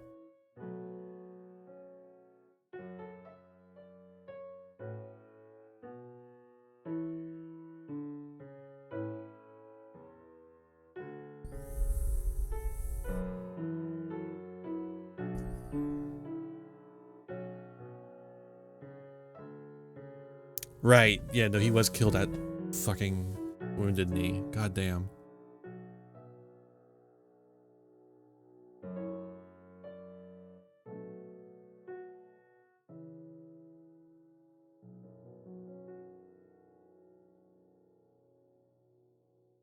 This Wikipedia page is completely inaccurate. What the fuck? Because of fears that Sitting Bull would use his influence to support the Ghost Dance movement, Indian Service Agent James McLaughlin at Fort Yates ordered his arrest. During an ensuing struggle between Sitting Bull's followers and agency police, Sitting Bull was shot in the side and head by the Standing Rock policeman, blah, blah, blah, after the police were fired upon by Sitting Bull's supporters. That's not what happened. Here, let me read you what happened. In mid-December, James McLaughlin, the agent at Standing Rock Reservation, sent the Indian police to arrest Sitting Bull, the most renowned Lakota chief still living. McLaughlin had long harbored a personal grudge against Sitting Bull. Now, since Sitting Bull had allowed ghost dances to take place at his camp, McLaughlin hoped to exploit the ghost dance tumult by having him removed from the reservation. If you don't want help when looking that far back into history, yeah, true. When the detachment arrived at Sitting Bull's home at dawn and took him into custody, however, some of Sitting Bull's enraged followers opened fire, and in the conflagration that followed, the police chief shot the famed chief in the head and chest. So, like, there's aspects of it that are correct, but like, there's like a really important thing missing here.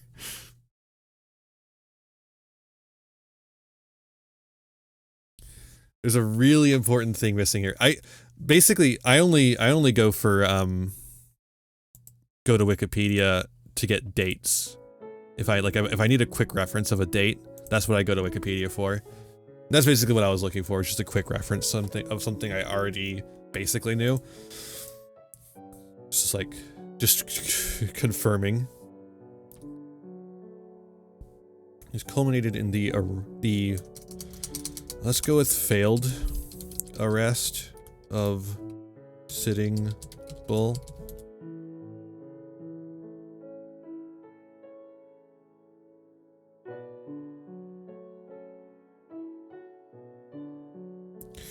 In which he was murdered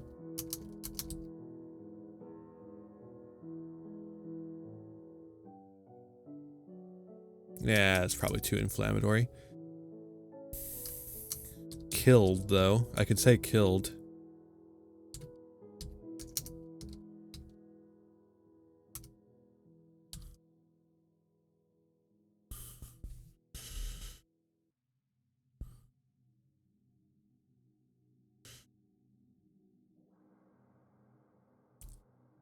The failed arrest of Sitting Bull, in which he was killed by Indian police, and the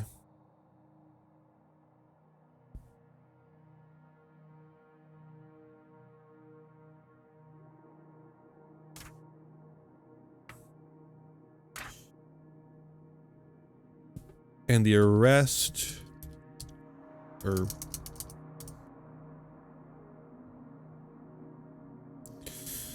the arrest of Lakota Ghost, of a band of Lakota ghost dancers. I'm actually gonna put arrest of Sitting Bull, who was not himself a ghost dancer.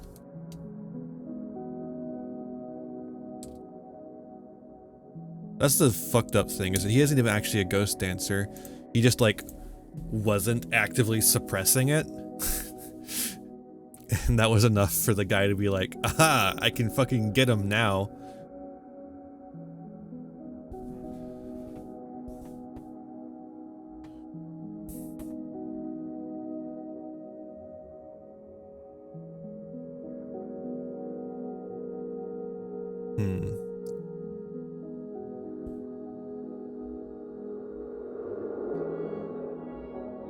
The rest of a band of Lakota dancers.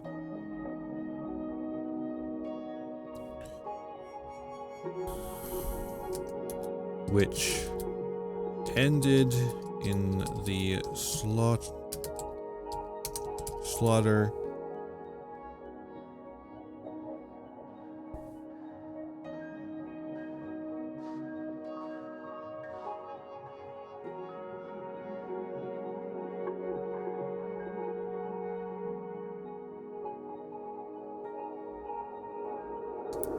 or how about this, which ended in their or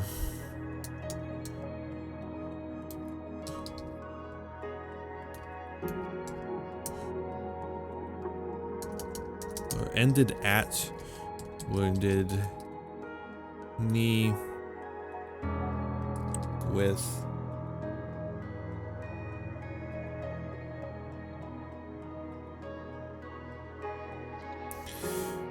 with 84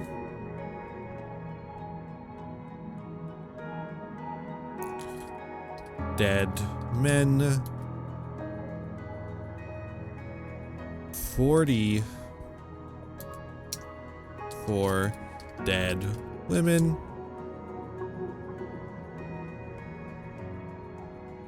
and 18 dead children. I'm adding the different, so, or this is not like good writing to put those deads, like all those deads in. You could just say with 18 men, 44 women, or 84 men, 44 women, and 18 children dead. But if you put dead in each and every one of them, it emphasizes the tragedy of the situation, which I think is important for this. Holy shit, is this too loud? It might be a little too loud. Yo, why the Minecraft music so loud, though?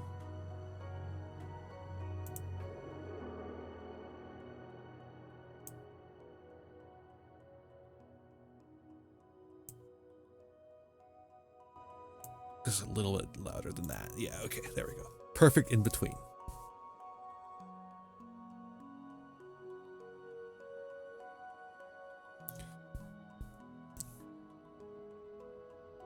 I don't like that. I think that's too clinical. I really want this to be felt rather than read, if that makes any sense. And also it's like at the end of this really long sentence too. I don't really want to make it like, I don't want to go with this. The Seaside Mountain too. And we're not even done with the sentence yet either. 84.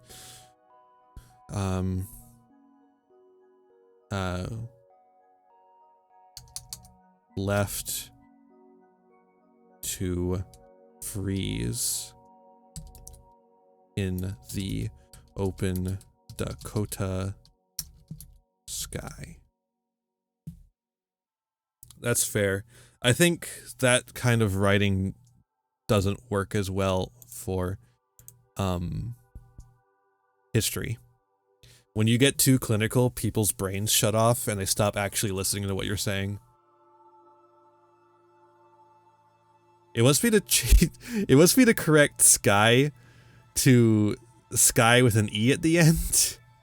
like it's a name, Dakota Sky. Is that a person? Oh, look, this is Dakota Sky. It's an actress. Died in 2021. Born 1994. Jesus Christ.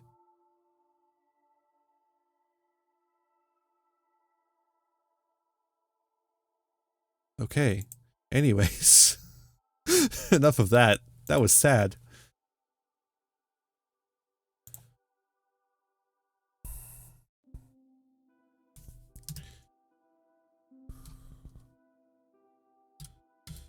Yeah. Oh, wait. Footnote. Give me a footnote on that. God's Red Sun. What page is this? Actually, let me do a more specific copy on that. There we go. What page is this again? 50.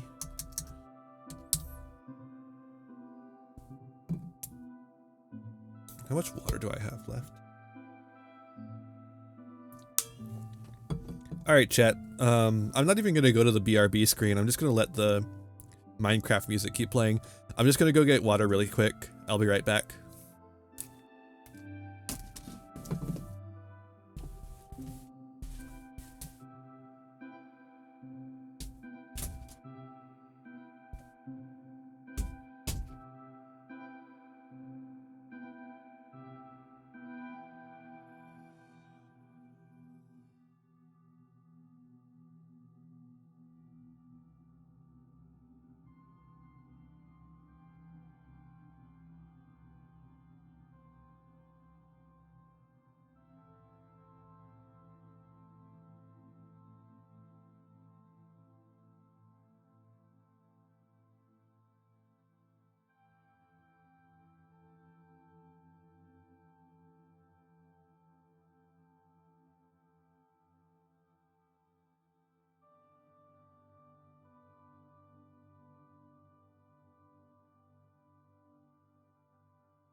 I'm back.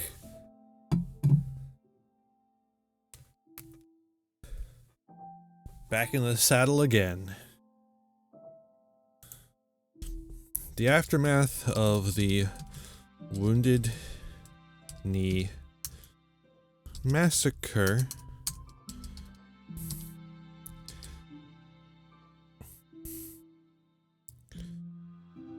added another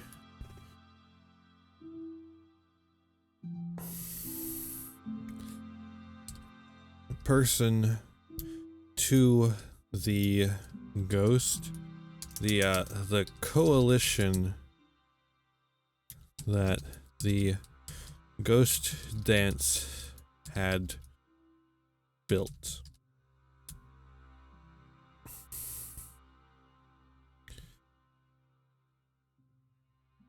James Mooney. His time to shine now. A researcher from the Department of Ethnology. That's his deal. Yep, Bureau of Ethnology, not the department. Bureau.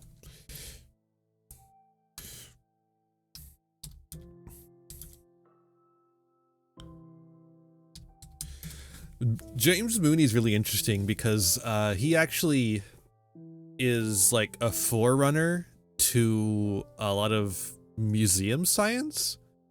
Like, he doesn't start a museum, I don't think, if I remember correctly, but he does train like a bunch of people who go on to be really important in the field of museum studies.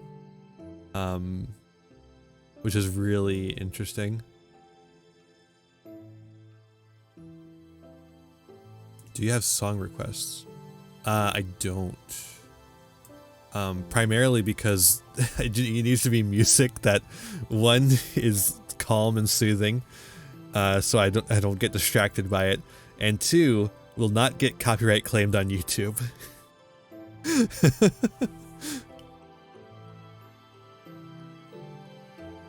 Those are the two big requests. Bugsnax and Minecraft music don't get claimed, or at least I hope they don't get claimed. I suppose Minecraft music could get claimed. Yeah, I do put everything on YouTube, even these homework streams. As a museum professional, I love archiving.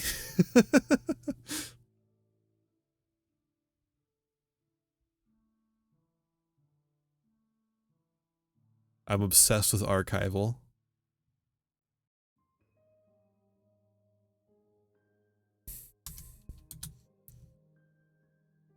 Came to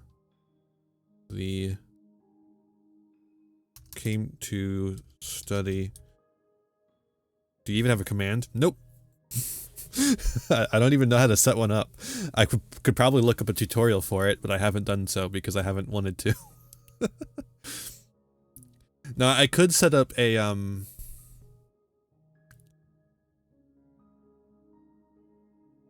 I could set up like a, there's like ways to do multiple tracks, but, I just haven't had time to set that up.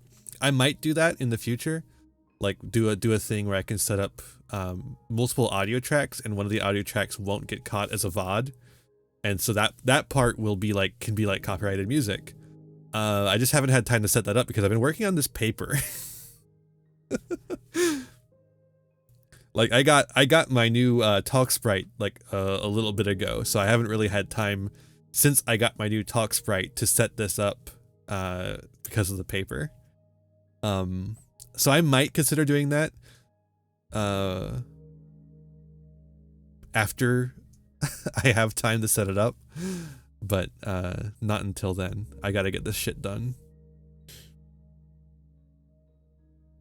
I'll think about it, for sure. Let's see here. So he came to study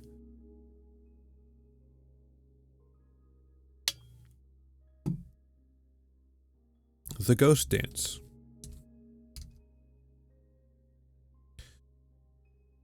The ghost dance's origins and popularity.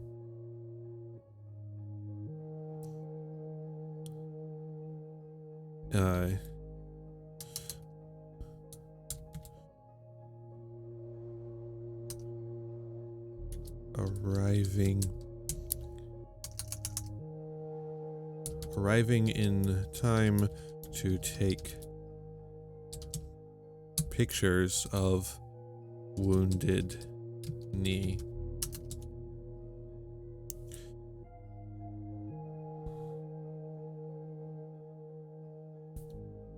Through his research, he would become one of the Ghost Dance's greatest advocates in DC.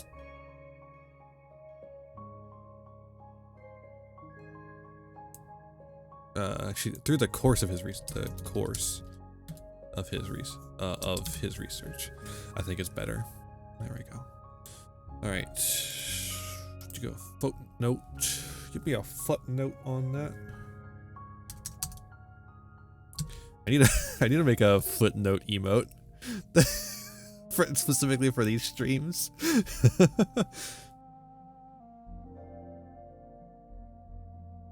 I don't know how many, so we're gonna continue doing homework streams like next semester after I come back, but I think a lot of them might end up being like reading streams or something. I don't know how many of them are gonna be like, I like looking at the classes I have coming up, I don't know how many more papers I'm gonna be actually writing. A lot of the stuff that I'm doing now is more practical museum studies stuff. So this might be my last paper.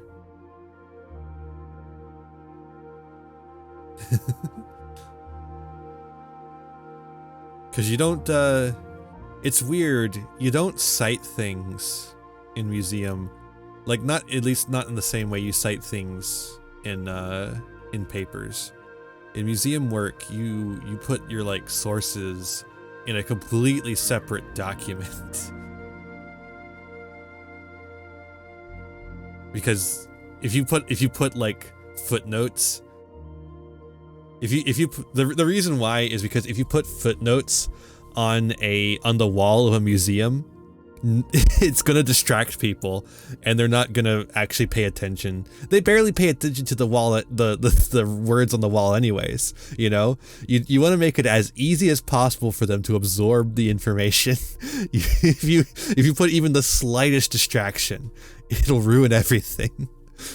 So what you do is you put all the sources in like a website or like a separate thing somewhere else that people can access if they want to.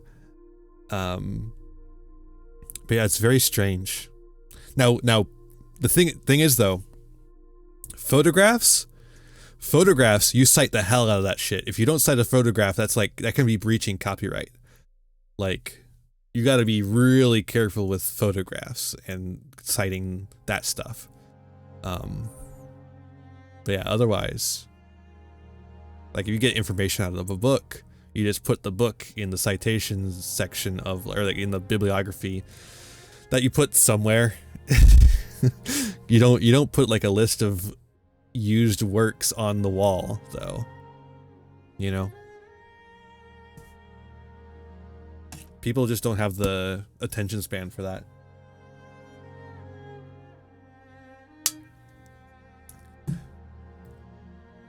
Plus, where are you going to have space for a list of sources when you got to put up the list of donors instead?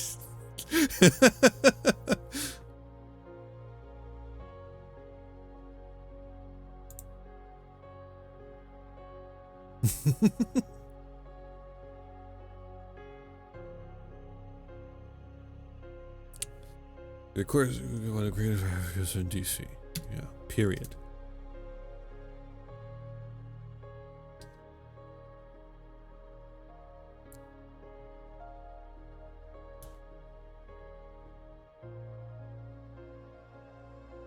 While his words would be ignored by lawmakers,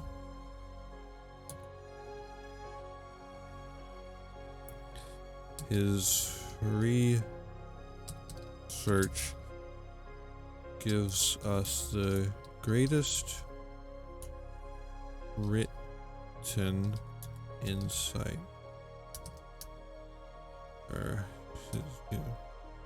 Gives great insight into the ghost dance religion and his later advocacy for the peyote religion.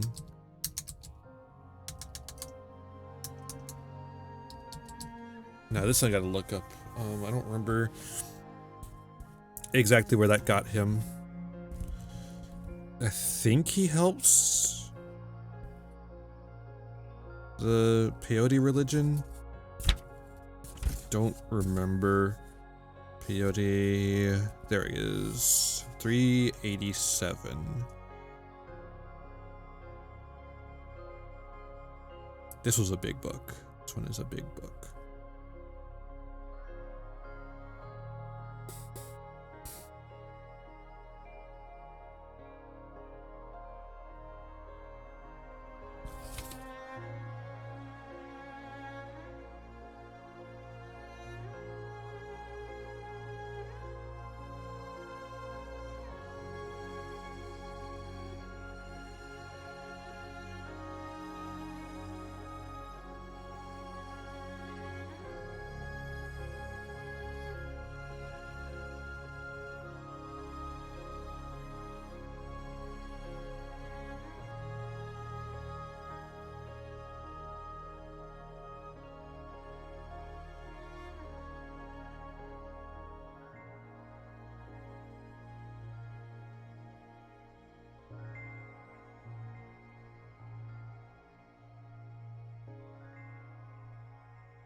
Okay, he didn't really seem to help very much. He tried.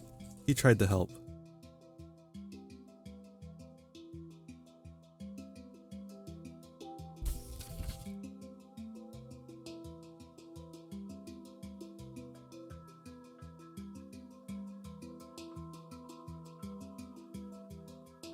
Oh, wait, no, he did help, I think.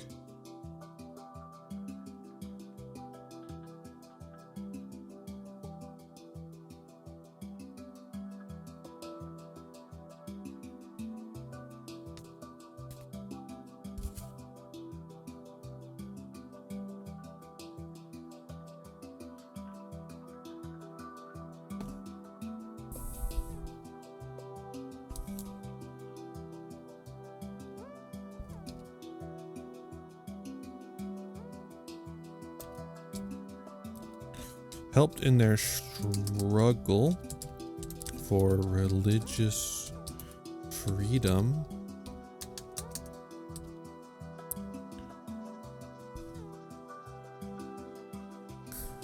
At the detriment of his career.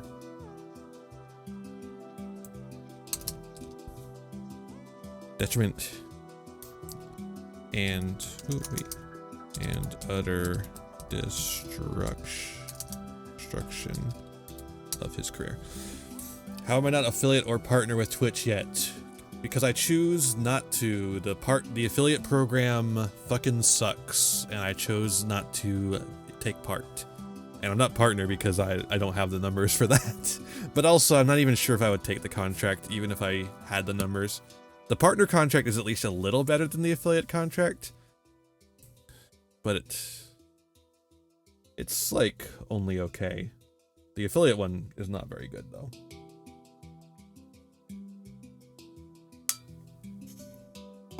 Yeah.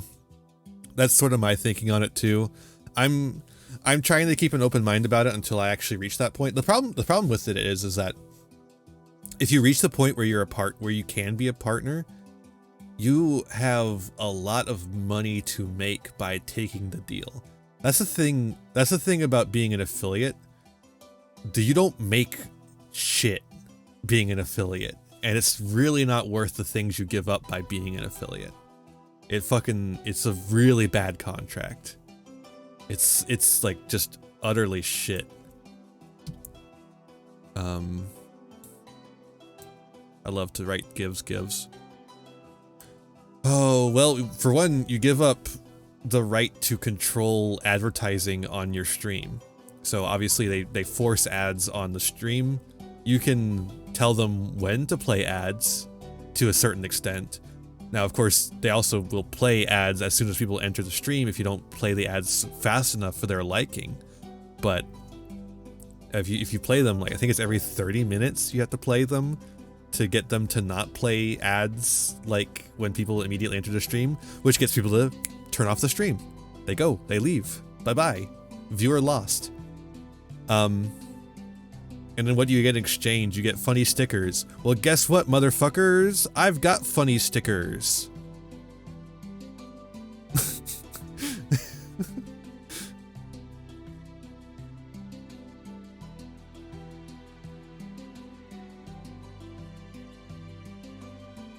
But like there's also like a weird clause. So they have a clause that like allows them to theoretically use you in their advertisements, which I fucking do not like. It's probably something that it's like one of those clauses that will like probably never come up, but it could, and it's like it's kind of scummy. A lot of websites have this kind of thing, and it sucks. But if I have an option to opt out of it, I'd rather opt out of it, you know?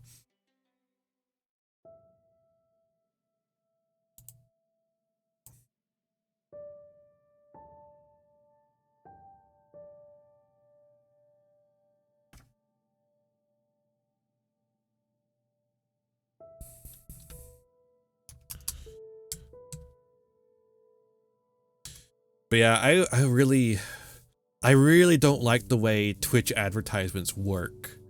And that's like the biggest thing that keeps me from doing it. Cause like the way that they work is just so fucking shitty. And I do worry sometimes that people don't watch because I'm not an affiliate. I think some people have like a desire to watch affiliates, so they have all the funny features, you know, like the channel points and stuff, which is why I have my own backup channel, my own channel point system. Yeah, the Twitch ads are relentless. So yeah, it's crazy. Like sometimes you'll get 5 ads in a row, and it seems random, like how many ads you're gonna get too. It really sucks because it's all incentivizing you to buy the subscription, and then if you buy a subscription, I get like half of that.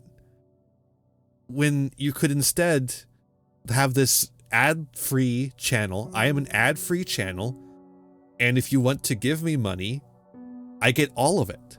I get all of it, except for whatever little bit PayPal takes out, you know?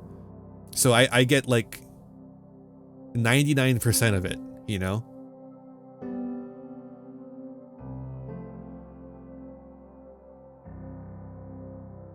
And while it doesn't force you to do that, I don't want to force people to do it, you know? I would rather people give because they like my content than give money to me and to Twitch because Twitch put so many fucking advertisements on my content that I didn't approve, you know? Twitch gets to put fucking anti-union advertisements on people's streams. I don't want an anti-union advertisement on my stream. This is a thing I've been thinking about for YouTube as well, because you also don't control the ads that show up on your YouTube videos. At the very least with YouTube, I can control when ads show up. But the fact that I can't control what ads are shown is a little worrying to me. Oh yeah, the bits are fucking scummy too. Just that shit's insane. That shit's fucking insane. I'm pretty sure it is illegal, because you're not from what I understand, I think well, at the very least, it's breaking the terms of service of Apple and Google, because the reason why bits are more expensive on mobile is because when you buy things on mobile, it goes through Google and Apple's payment system for mobile devices, and that cost, like they get a little bit off the top on that. So but I'm pretty sure you're not allowed to charge more, like as per the user agreements for Google and Apple. You're not allowed to charge more for services because they're on Google and Apple to pay off the cost of using Google and Apple. Like, I'm pretty sure that's against the terms of service, but they're making money. Twitch is making money, so nobody actually cares.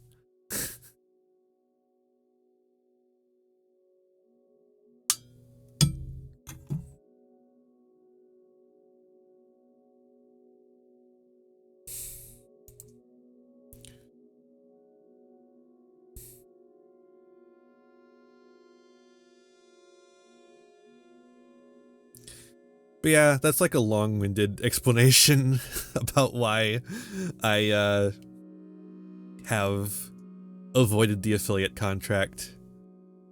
And I'm still considering whether to do a YouTube partner when I get there. I'm like around 600 subscribers away from that. I've got the views for it. I just need the subscribers. I've got a very dedicated follower base. But yeah, if we get there, I'm not sure whether I take it or not, because the money from you don't make a lot of money from ads. You just don't. But a little bit could be very helpful. And since I can control where the ads show up, I can at least make it, and also it doesn't interrupt it doesn't like make you miss the content like they do on Twitch. I fucking hate that. It makes me livid.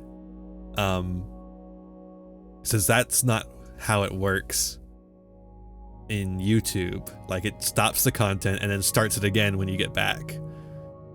I might consider it, but I also don't like the fact that Prager University, or PragerU, because they're not actually a university, PragerU gets to fucking advertise on my channel, you know? I hate that shit. I hate it so much.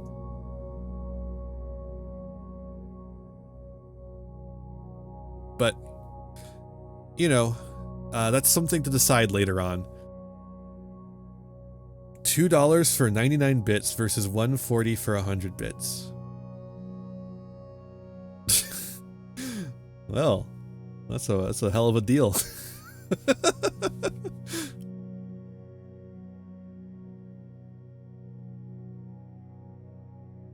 That 1 bit, the 1 bit really makes the difference.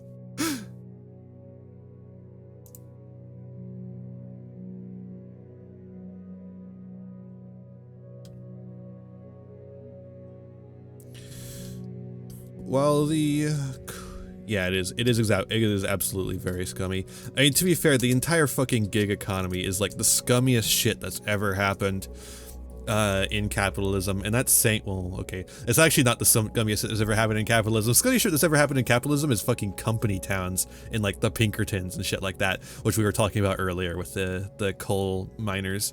But this is up there. The gig economy is up there for sure.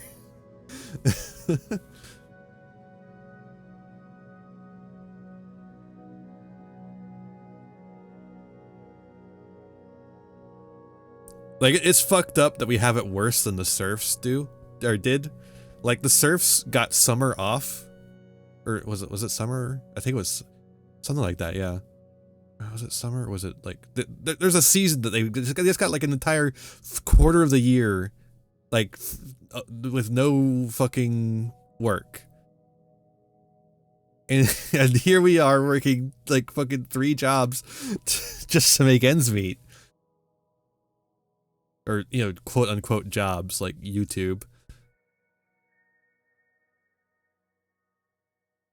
Yeah. I love the gig economy so much.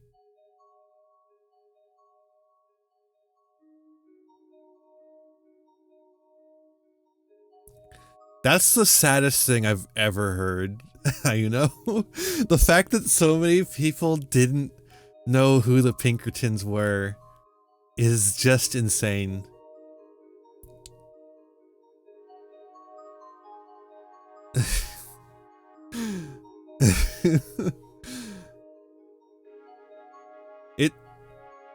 Yeah, no, it was the real Pinkerton. It was interesting though is that the Pinkertons are actually owned by a Swedish security firm now. Like it's not the original, well, it's like the original Pinkertons, but they were like bought up by someone else. Let's see, it's Securitas AB, a Swedish security firm. Private security contractor. The 3 worst words in the English language.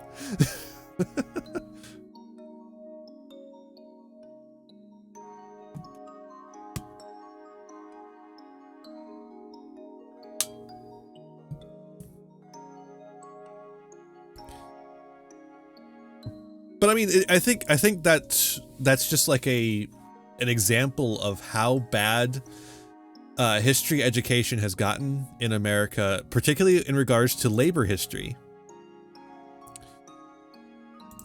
So, okay, Kami no Shippai says they can't really do anything if you don't give them permission to enter your home. That is true under the law. The thing about the Pinkertons, though, is that they don't follow the law.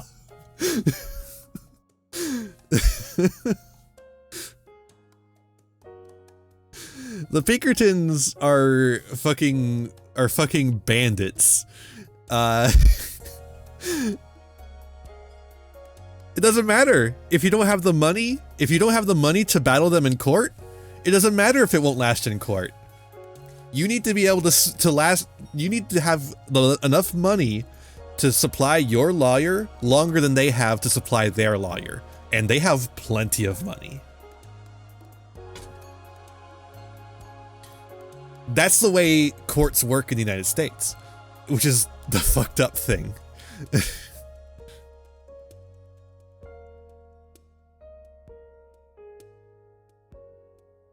They also use a lot of coercion and misdirection. They will literally lie to your face.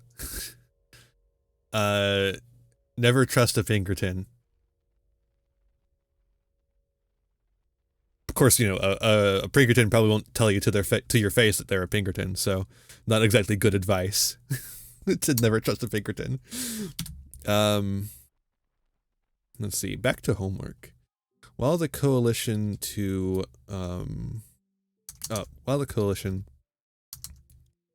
ooh, what's the best way to phrase this? While the coalition around the ghost dance, or built by, I don't want to do, kind of don't want to do built by the ghost dance. I feel like I'm starting every, I got these 2 paragraphs where it's like, the coalition that the ghost dance built. But coalition of ghost dancers doesn't include James Mooney. And I want to include James Mooney. Because James Mooney's fucking cool. And so is Short Bull, and so is Sitting Bull, and so is Wovoka.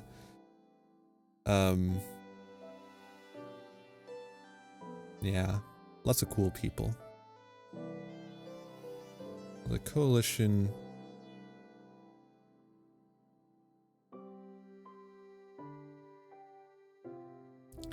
Ooh, while the coalition in support of the ghost dance, it's not great either. In support. We'll just do in support of the ghost dance for now, and maybe come back to it if we don't like it. Coalition in support.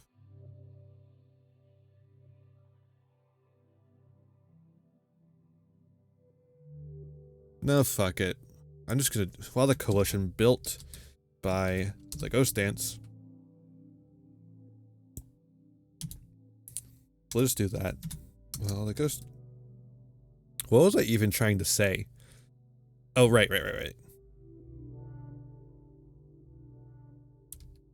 Ultimately,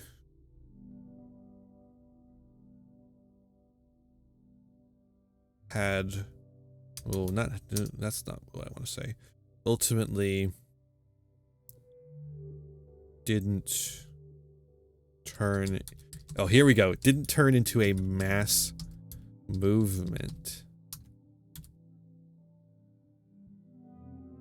While the coalition built by the Ghost Dance ultimately didn't turn into a mass movement.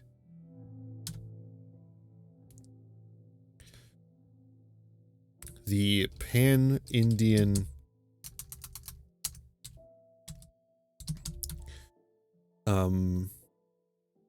culture that it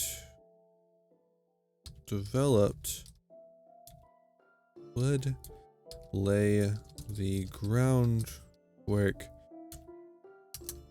for the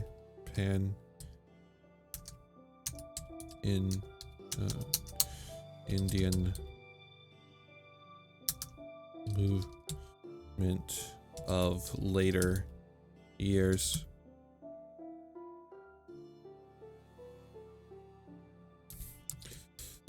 The Ghost Dance itself continued long after Wounded Knee, albeit in a... Well, okay, I don't... That's not really important to this point, to this paper. The fact that the Ghost Dance continued is not really... Okay, actually, no, I think it is. I think it is, actually. In smaller forms that did not feature the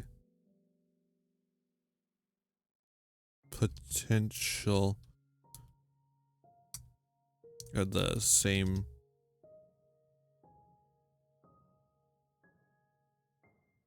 no, I don't have any evidence to back that up, actually.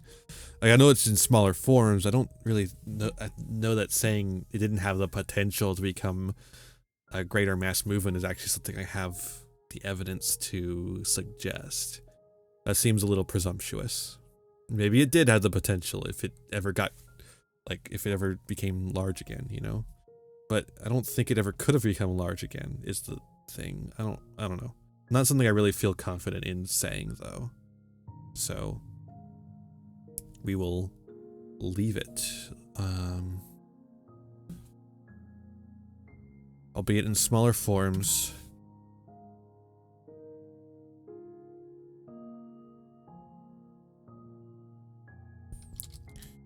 And indigenous people across the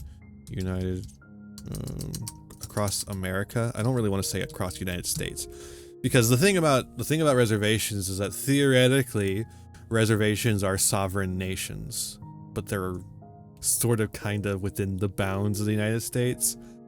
But I prefer to recognize the sovereignty of the indigenous nations.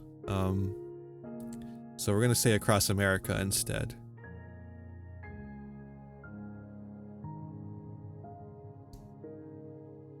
Across America continued to work to preserve their heritage in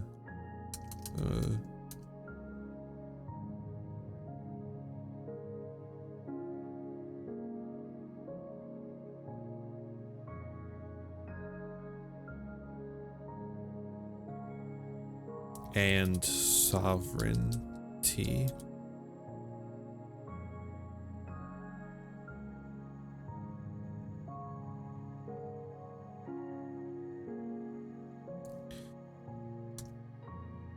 Thanks in part to the groundwork laid by the Ghost Dance and the image of the horror of the image of horror of the Wounded Knee Massacre.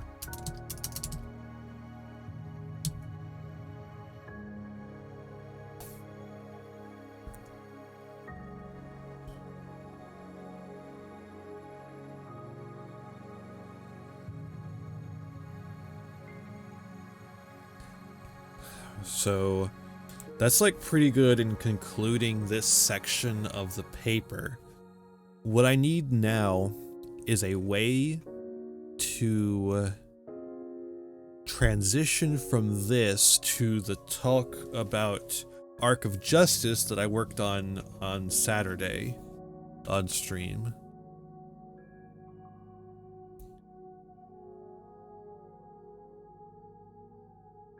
Oh, it's 3 a.m.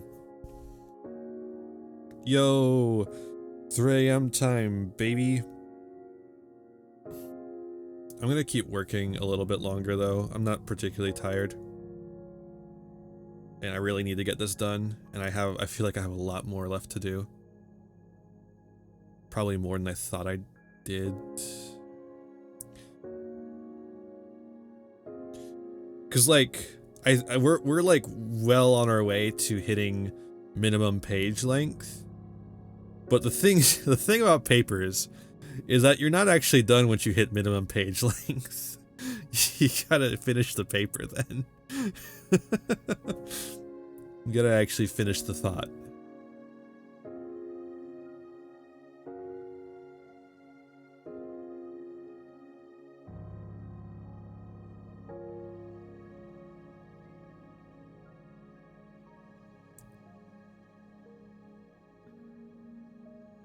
Okay, 3 a.m. tweet is live on Twitter. You can go like it if you like.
How about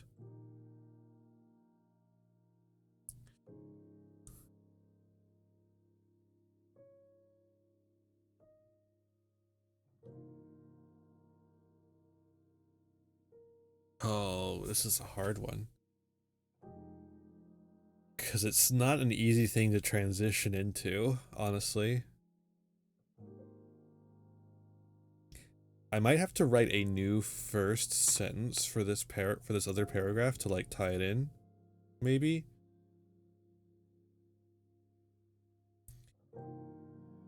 Because the sentence we're trying to go into is challenging the unofficial segregation of the North was a task that could only be started by the black community.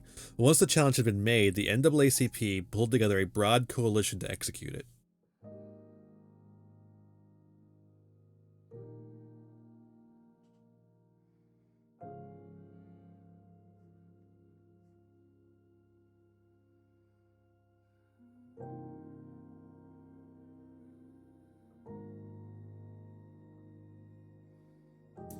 Okay.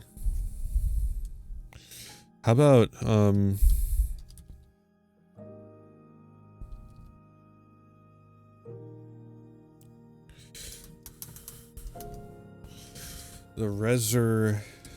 feel like the reservation system is like the way to segue in here, because the reservation system has some similarities to redlining. And I think that's the way to thread this But I just can't figure out the best way to do this.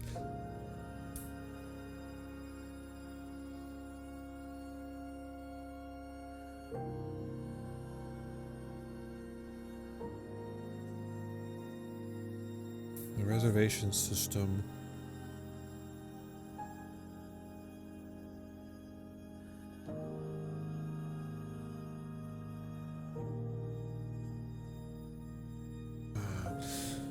This is like hard because I like basically created like a optimistic ending here, and going back to talk about the reservation system is going to be very pessimistic because the reservation system never ended.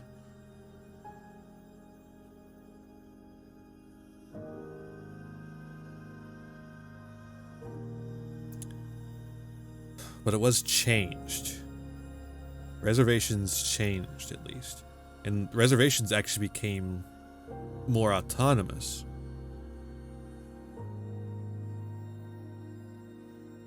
But that's not because of the ghost dance.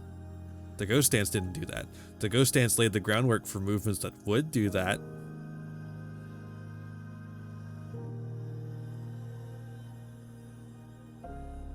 Okay, how about this? The reservation system, which had partially inspired the ghost dance,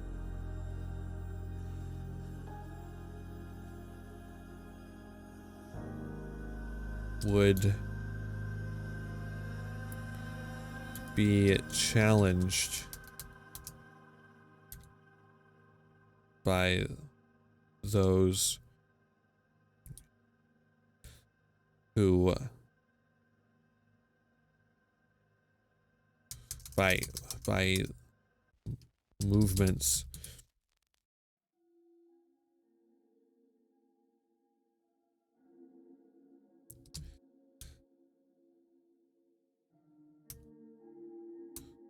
or how about the movements that had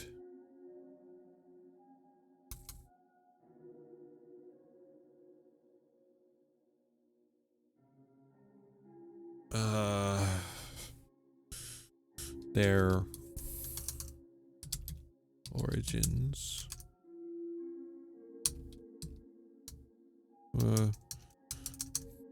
that have roots. How about that? Have roots. The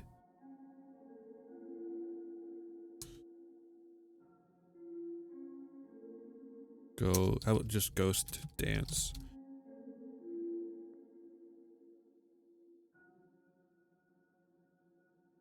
This is coalition. Sure. Good enough. Close enough.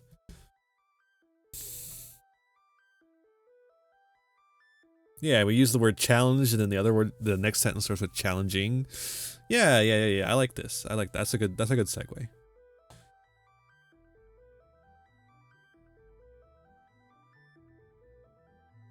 I think this fucking needs a...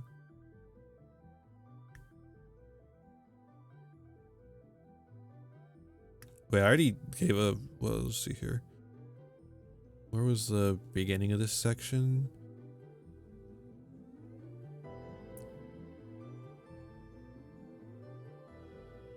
Yeah, I already gave a source for the ghost dance being a beginning for pan-tribal stuff, traditions. Hey, what do you know? We're on page 12.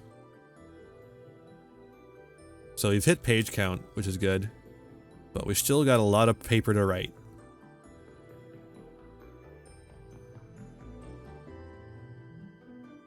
Okay, so that means we have three sections, I guess, left to finish. We have to finish the section...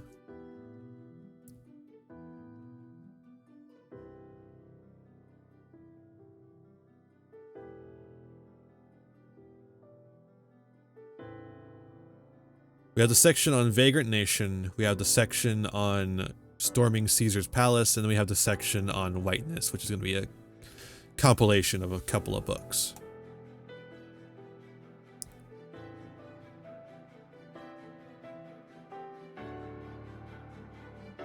So, Vagrant Nation is about the 19... Well, you could call it the long 1960s. That's what a lot of historians call it. It's like the mid-1950s to the mid-1970s. The long 1960s. But yeah, it's about the challenges to vagrancy laws.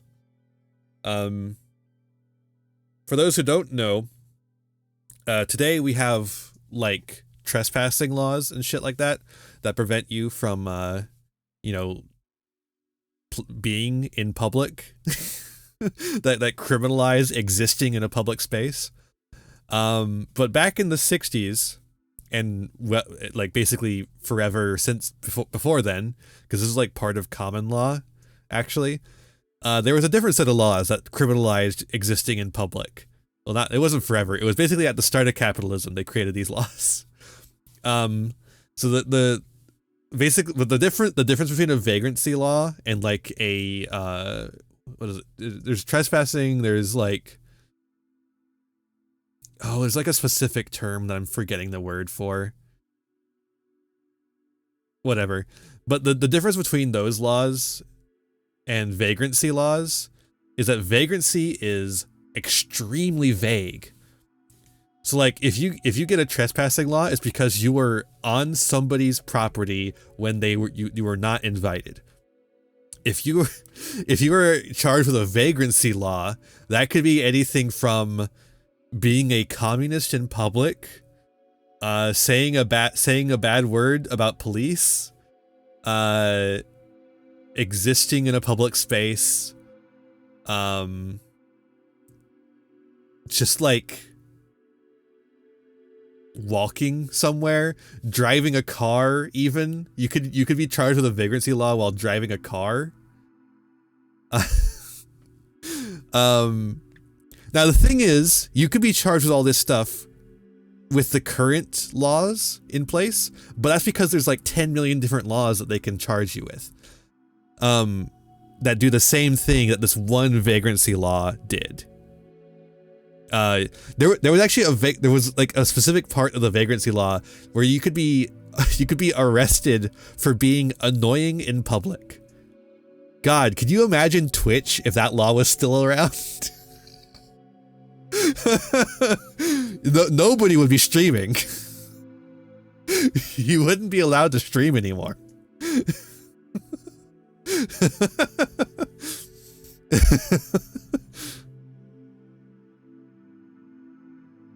But yeah, so there was a big concerted effort in the 1960s to go after vagrancy laws, and they did.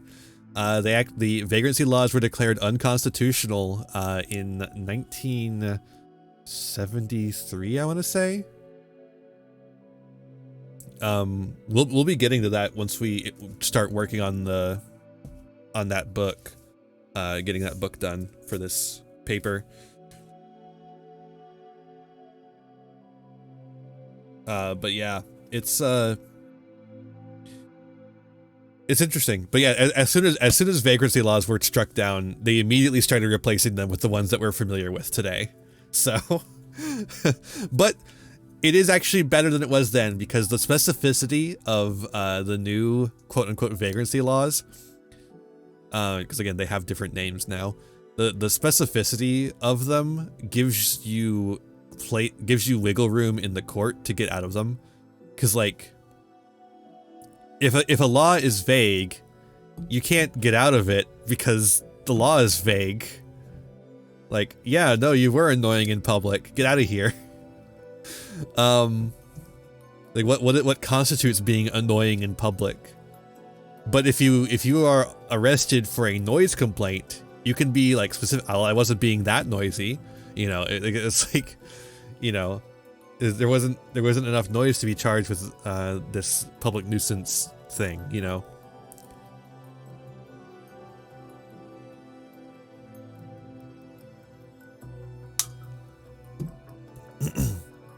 Basically, specificity makes it easier for lawyers to do their job, and that's a good thing. Unless they're corporate lawyers, in which case it's a bad thing.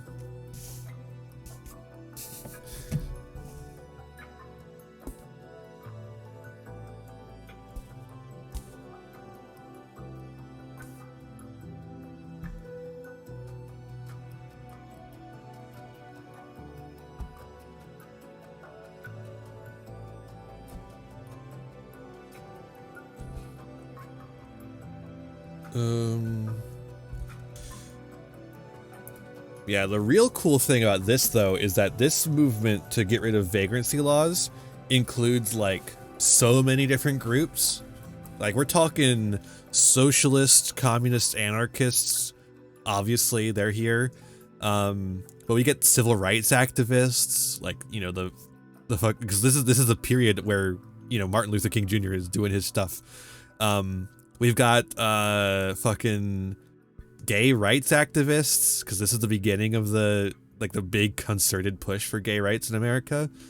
We're talking feminists are here for a little bit. Look, second wave feminism, you cannot expect too much of them, unfortunately. They do some good, but man, do they also turn their back on other people a lot. But you also get, just like, the hippies. The hippies are also involved with this, particularly hippie lawyers.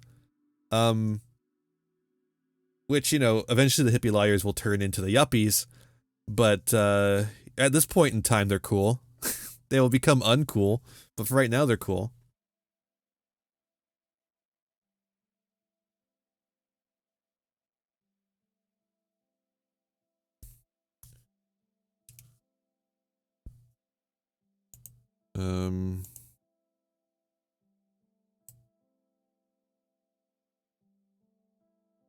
Okay, well, we've hit page count, so it's time to start winding down the paper.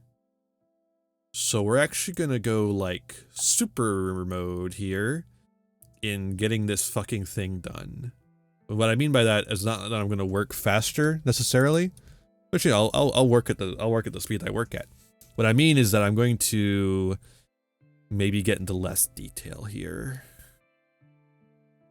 I don't think. Unfortunately, these two are actually, well, okay. So these two are important for, like, coalition building, because these are, like, two big coalitions, and they actually get shit done too. So they're important in that respect, but I think the fact that they are such obvious, like, actual coalitions, I think means that they need to be explained less in some ways.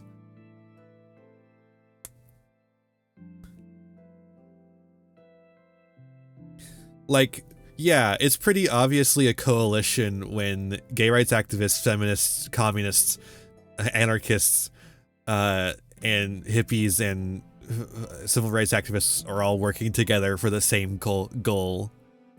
And then as soon as that goal is reached, they all fucking go their own way and stop working together.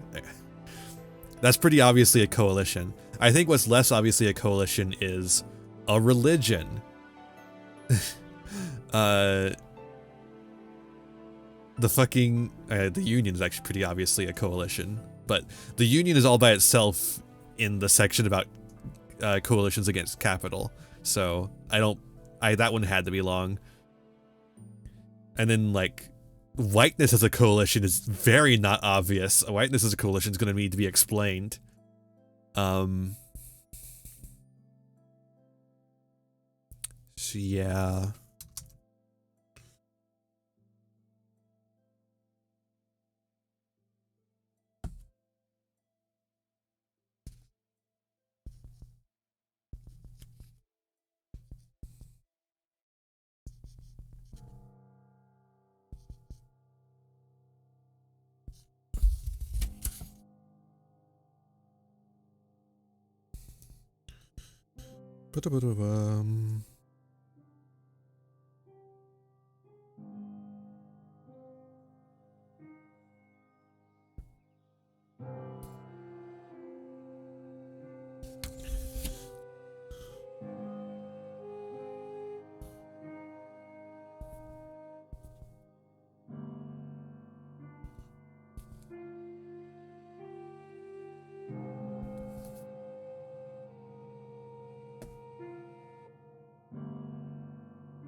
I should probably go back through this paper and explain all the acronyms at least once at some point.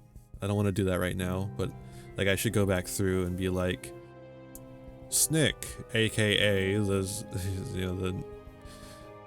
that kind of thing.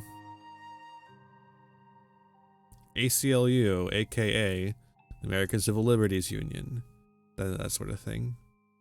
But I'm not going to do that right now. That's going to be a late addition, I think. I don't really care about doing that until it's absolutely necessary.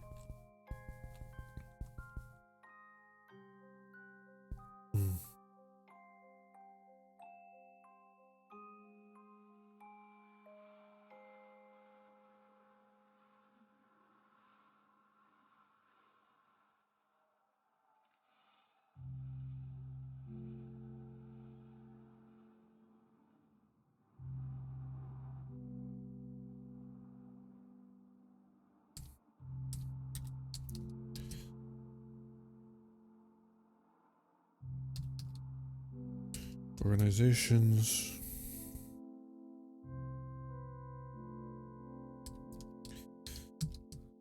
So I think what I'm gonna do here is like, so we're gonna do like 2 sentences on the civil rights, and then we'll go to like the next one. Like it'll be like civil rights. It's gonna be like if you were describing the Avengers. It's like Captain America comes in and he does this, and then Thor comes in and he does like that kind of thing. Except it's gonna be cooler because it's actual people doing actual cool shit.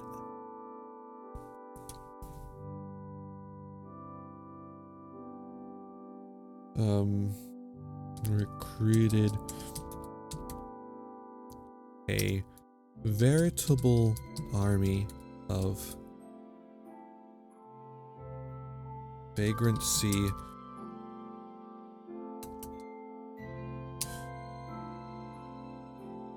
yeah, yeah, that's true. A veritable army of vagrancy lawyers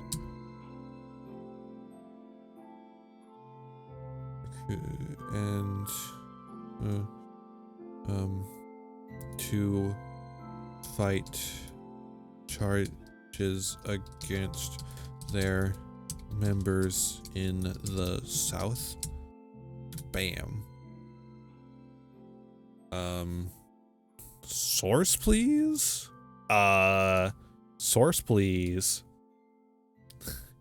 Footnotes? Anyone got a fucking footnote? Actually, let's delete that one. Bam, and we'll just have this footnote instead. Yeah. Don't need that footnote when I can have this footnote instead. Again, don't want to put too many footnotes in one paragraph because that looks like you're trying to pad the length. And I don't need to be padding the length. We've got plenty. Okay. Just making sure that the thing didn't pause. It was quiet for a second. Wait, what am I doing? I'm not making a new paragraph. I'm continuing the same paragraph because this is the same thought of like the various groups that are coming together.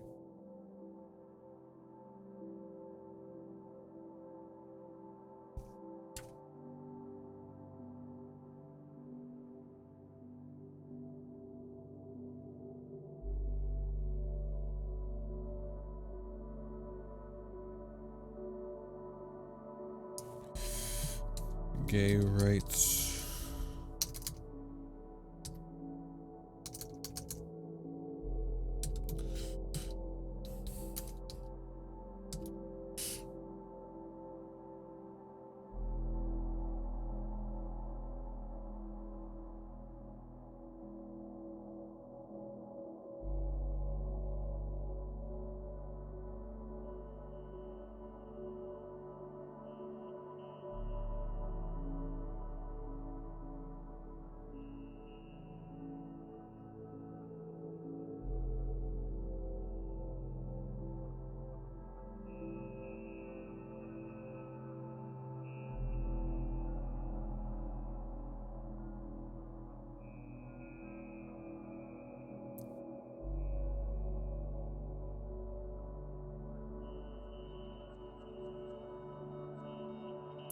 God, this book is so fucking dense and full of court cases. I hate it. I hate it so much. Vagrant Nation, it's a fine book, but if you don't like reading court cases, you're not gonna get a lot out of it, I don't think. Well, you might get a lot out of it, but not as much as you could if you knew how to read court cases. Well, you don't even need to read court cases. You need to, like, recognize court cases, I guess. I don't know. It just, like, references court cases and just, like, blah, blah, blah, blah. Robinson v. California. Cool. I don't know what Robinson v. California is, but sure.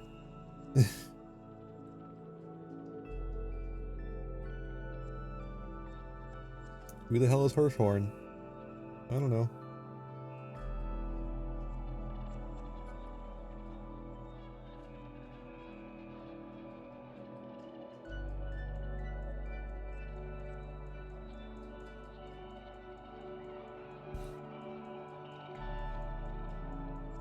As well in the mid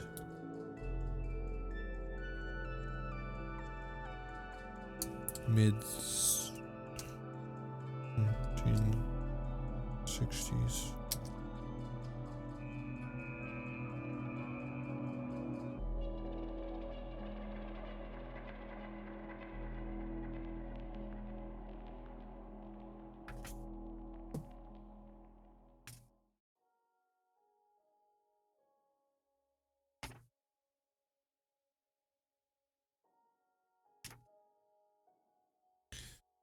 As the ACLU challenged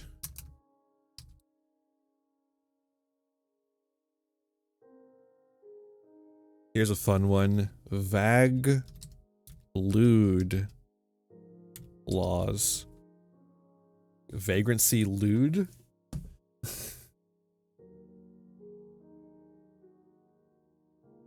More like vague lewd.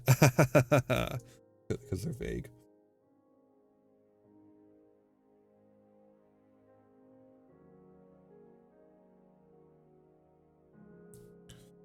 On the behalf of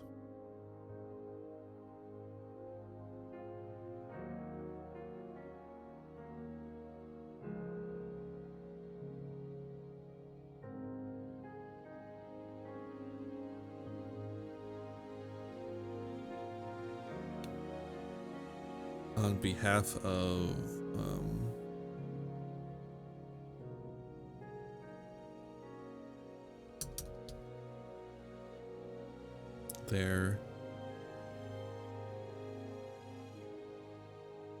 gay and lesbian defendants. There's trans people in here too, but oh, this is the problem with talking about queer things like before a certain period, is that we have very specific definitions for queer identities now that just weren't there at that point. Like, there were queer people and people who might identify as like trans or gay or lesbian, but like back then they might have identified as like inverts or transsexuals, or there might have been trans people who just were, I'm a gay man, you know, who dresses as a woman and I live as a woman and I am a woman, but I'm a gay. It's like, it's like, okay, sure. But like, that's just how it was back then. That's just what the terminology that they used at the time. And that's how they identified. And if they were alive today, would they have identified differently? Maybe, probably.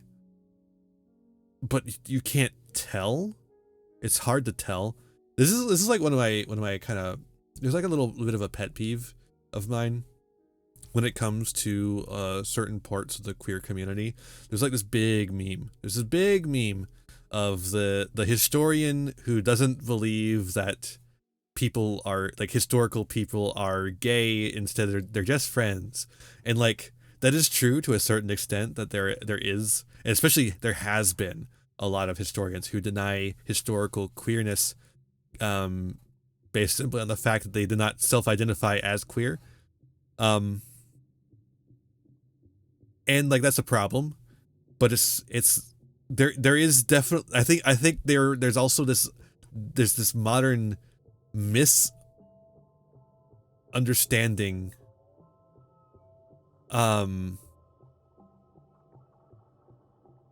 about like how to historically interpret people's queerness, you know. Writing about queer right now in the little homework I have. Yeah, neat. It's an interesting term.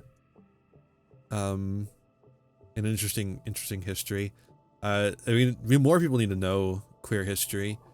It's a lot more complicated than people think it is. And it's a lot longer than people think it is. It is a lot.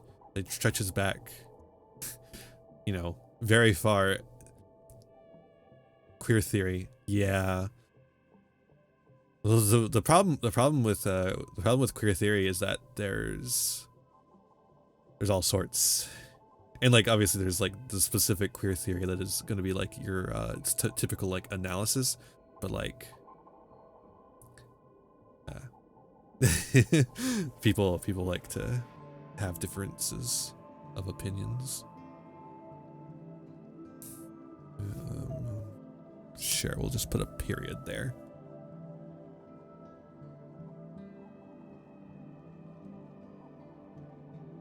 Yeah, I totally get that.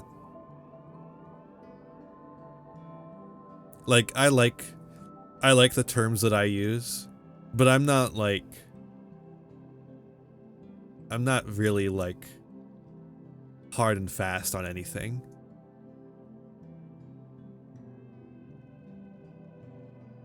Yeah, that is a really big problem, because like that's like why I was trying to avoid calling historical people, like especially in this period, queer, because in this period queer is very much like a slur, and they would never have identified themselves that way.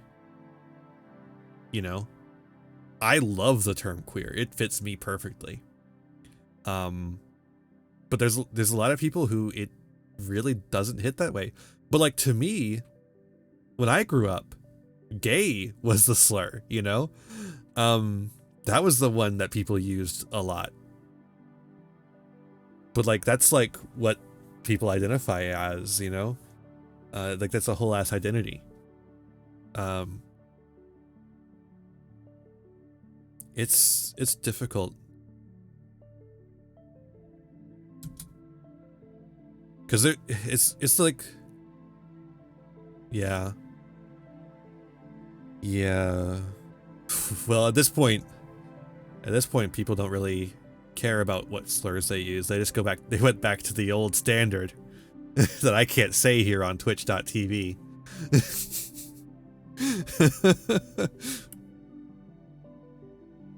But that I mean cracker. No. Sorry.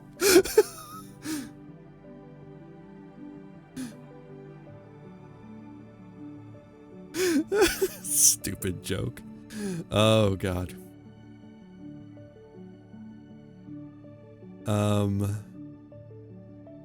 Where am I in this paper? Right, I need to cite a source. I need to put a footnote. Make footnote.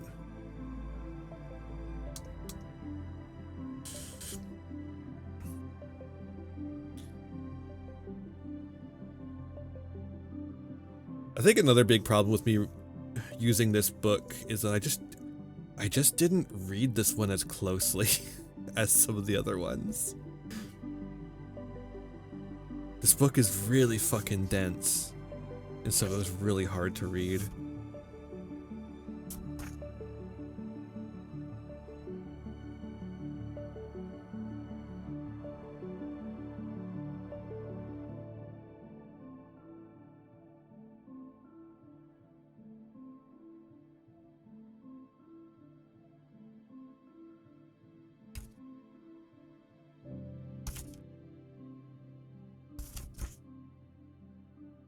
I really like these homework streams. These have been really nice.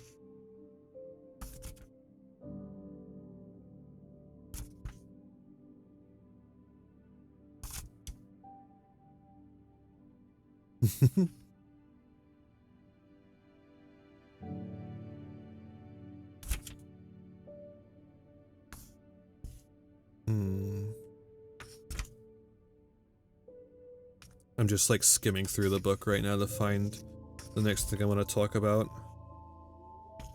Kind of want to just skip this whole section, I think. Because I can't figure out what the fuck is being talked about, really. I think it's just like... Is this about, like, gambling?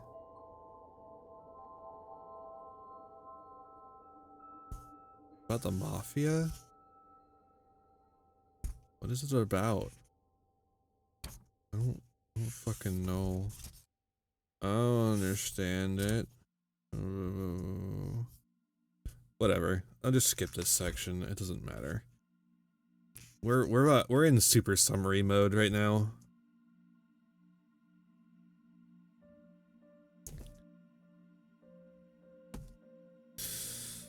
All right. By the late 60s, hippies. Do you capitalize hippie? Hold up. Do you capitalize hippie? Is hippie something you capitalize? Is that a proper noun?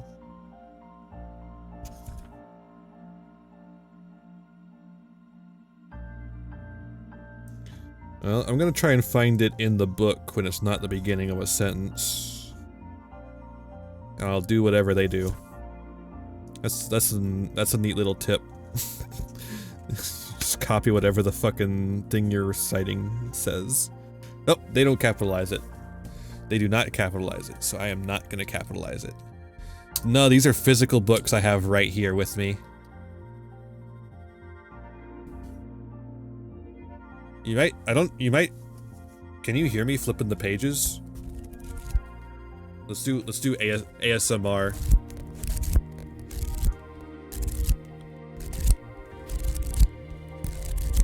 I don't know if that's picking up at all. Oh, that's only half of the book. Here, I can... It's page 230 that we're at.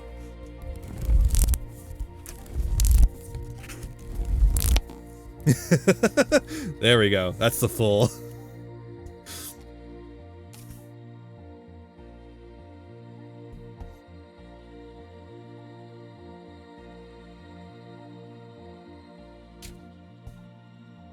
It's only 470 pages total. Now, if you cut out all the citations and notes, it's 348 pages. Oh, that's acknowledgements. We'll cut those out too. Nobody reads the acknowledgements. Those are just for friends and family. 344. 344 pages of actual content. I read this in a week. That's why I didn't read it super carefully. Because we have to read every single one of these books in a week. We had 13 books this semester. Luckily, I only had to write this paper about 6 of them. That's a master's degree, folks. They don't fuck around once you get to the level... What, this is a level 700 course? They don't fuck around by that point. In the late 60s, hippies had also joined the coalition. There's our special word. You said the secret word. Ah!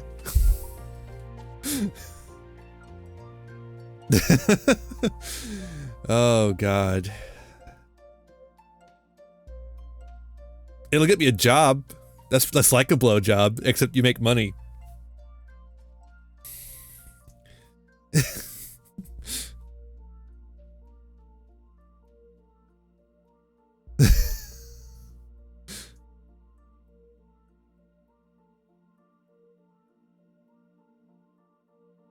Let's see here.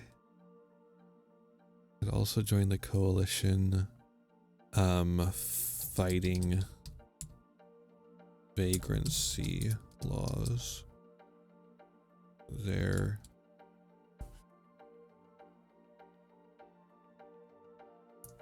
Oh shit! A North Carolina politician. Well, as a North Carolinian, I just have to read this passage here. Much of the time, however, the harm of the hippie was a moral, not a public and spatial one. Hippies led purposefully immoral and profligate lives, free of free love, homosexuality, and drugs, as one North Carolina politician put it. Yeah, that sounds like a North Carolina politician to me. To many straights, hippies represented the deterioration of the family, the workplace, and the church, the bedrocks of democracy and capitalism. Youngsters with all of the hippie accoutrements were among the most visibly unpatriotic Vietnam War protesters. Congress accused hippies of trying to defraud the government by taking student loans with no intent of ever paying them back, and of claiming their communes as households in order to receive food stamps. In 1971, Congress amended the Food Stamp Act purposefully to exclude the unrelated members of hippie communes. What the fuck?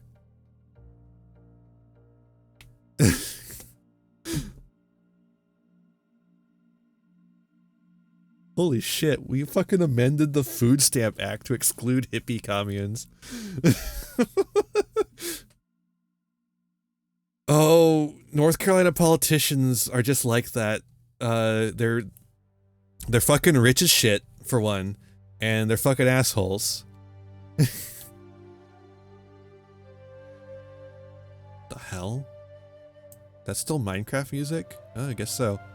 Minecraft Chinese mythology? Huh? Huh? Whatever.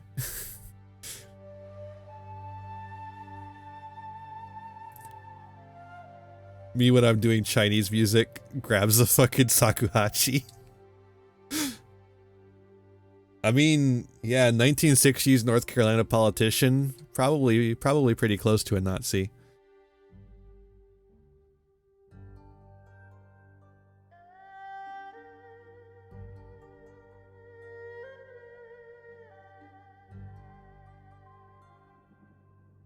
Oh hell yeah, I would love to hear.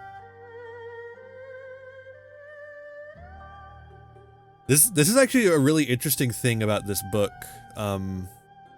is that this book gives you a greater appreciation for the hippie movement.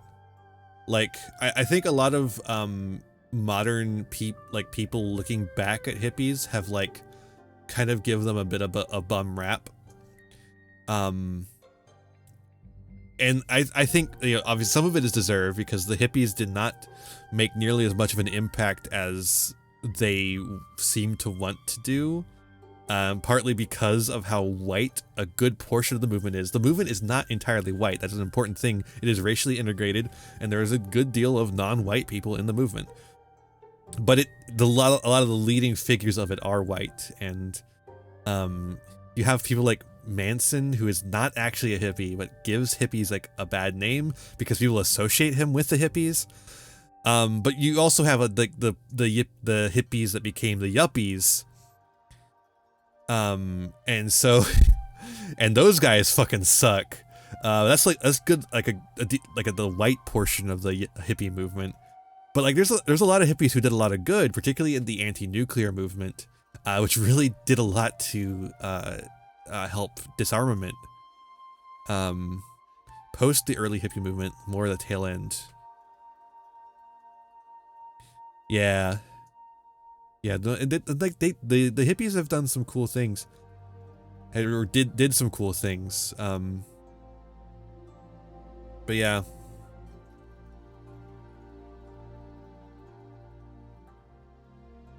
their alternative lifestyles, or like lifestyle. Styles. I think styles is more accurate, because not every hippie lives the same way.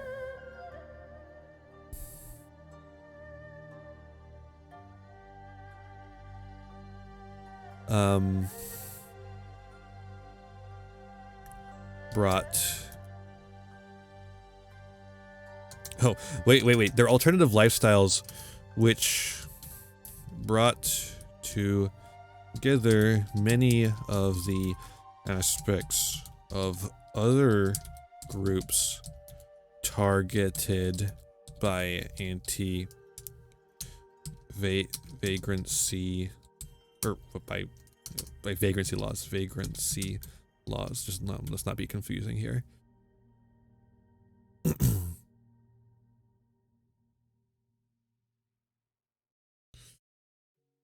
brought the arm of the law down upon them.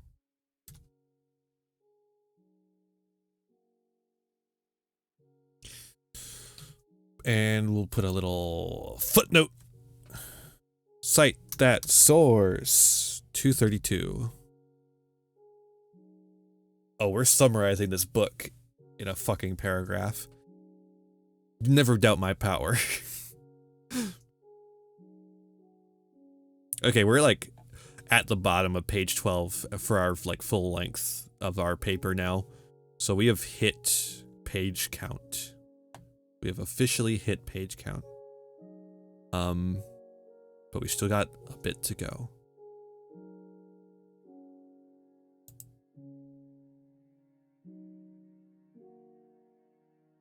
Oh, how much further do I go though tonight? Like, I still have tomorrow I can work on it. It's due Wednesday. Like, it's due like in the middle of the day. What did I want you to learn from reading every 400-page book? Well, not all of them are 400 pages. Some of them are like 200. Some of them are like 300. One of them is like 500 though. That one was a lot. There was actually there was two 500-page books. One of them was split up over 2 weeks though, so we got to lessen the load a little bit.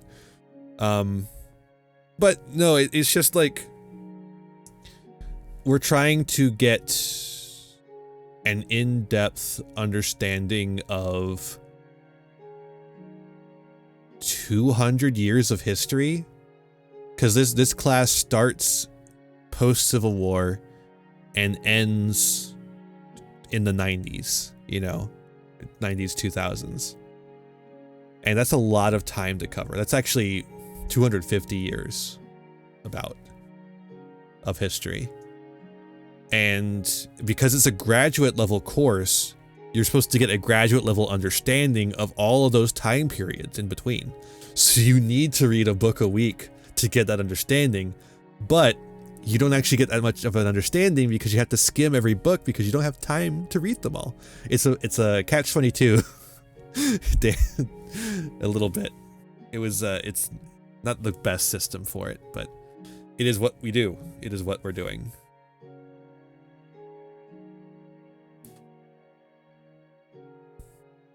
Yeah, no, it's not good, but I understand the reasoning for it, is what I'm trying to say.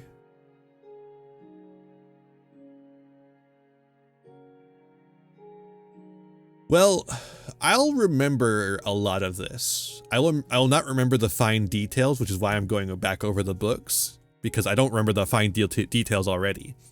But I will remember the ghost dance. I will remember vagrancy laws. I will remember the Ocean Suite case. You know, I'll remember these broad strokes, which is basically what they're trying to instill in us, is a general understanding of the period, with a depth that is required for a graduate level degree. You know, not just like the 1960s are when the hippies were, but like, no, the 1960s are a time when, you know, police and the American government were fighting back against a series of social movements that were attempting to change the United States for the better. You know, that's the kind of difference in understanding between a graduate level understanding and a general level understanding of the 60s, you know. And that's just like that's an example of, you know. That's fair. I feel like there's math that is applicable, but it's not the kind of math you tend to focus on. Yeah, exactly. And if you actually buy the books, then you can always go back and reference the book. Now, that does cost a lot of money, but history books are not like this book is like, you know, maybe $30. You know, now you're buying 13 of them, that's a lot of money. But It's better than buying the fucking 300-page textbook for your science class, you know? Or $300 textbook. I meant not page. $300 textbook. They're not 300 pages. They're like fucking 600 pages or something.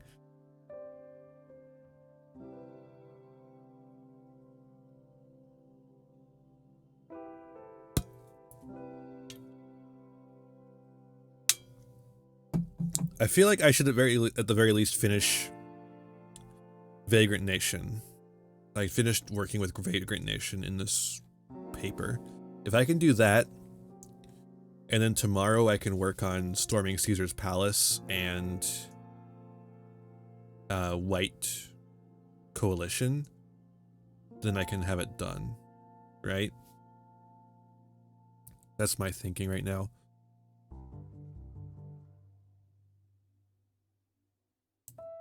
Okay.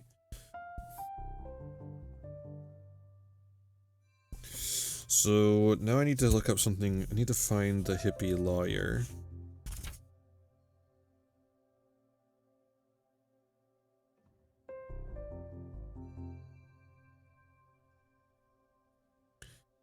No, dog. I found the hippie lawyer. Miller would not have described himself as a hippie, but others saw him as the hippie lawyer, in his Levi's and t-shirts rather than the more conventional business suit when he was not in court. Even in court, I had this big fro. They eventually were calling me the White Panther as well. Dog. No.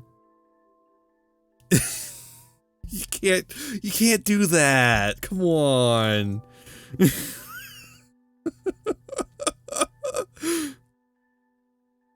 The fucking White Panther. Jesus Christus.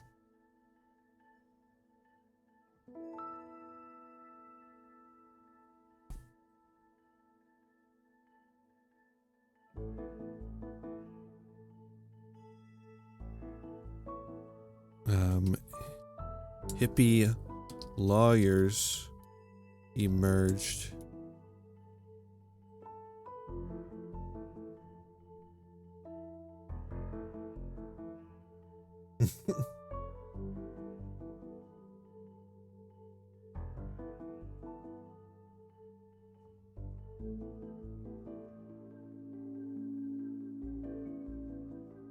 Let's see.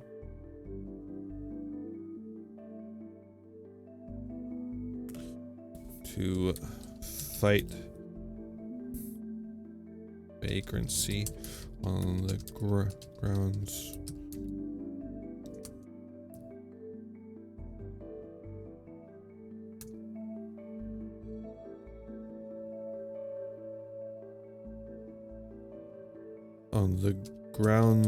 of the that's not good. Emerged to fight vagrancy laws. Yeah, fight vagrancy laws.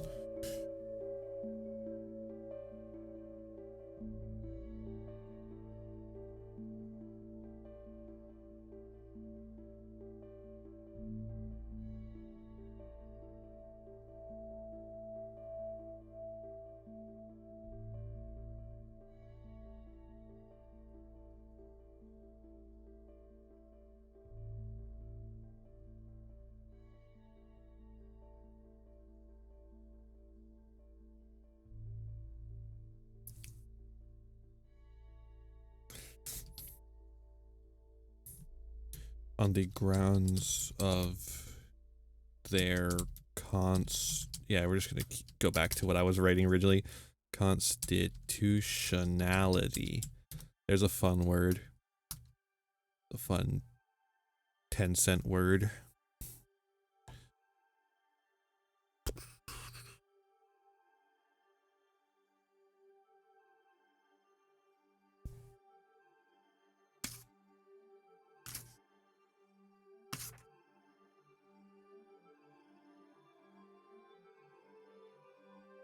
Okie dokie. I don't know if I need to. I'm not gonna fucking cite that shit. I already cited the thing before it about hippies.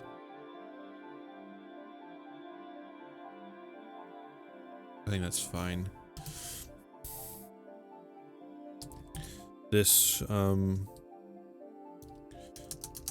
coalition of don't need to capitalize coalition. I said this last time I did a homework stream, but I've got this like problem where I capitalize proper nouns a lot that don't need to be not proper nouns. I capitalize nouns that don't need to be capitalized. Improper nouns, if you will. I just do it a lot because of German. I did German in college, and in German you capitalize every noun. And that's just a habit that's kind of carried over into my English for some reason. And so now I capitalize a lot of nouns that don't need to be capitalized.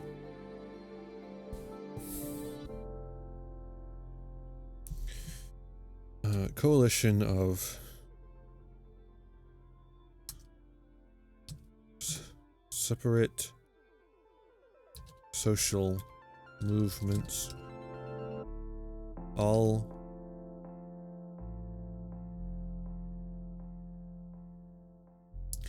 banded together to fight their common enemy. Ooh, do I get to use the rare colon? Yeah, their common enemy. Vague. Oh yeah, I got rid of a lot of fucking Pepe shit. I just don't like it. Not a fan.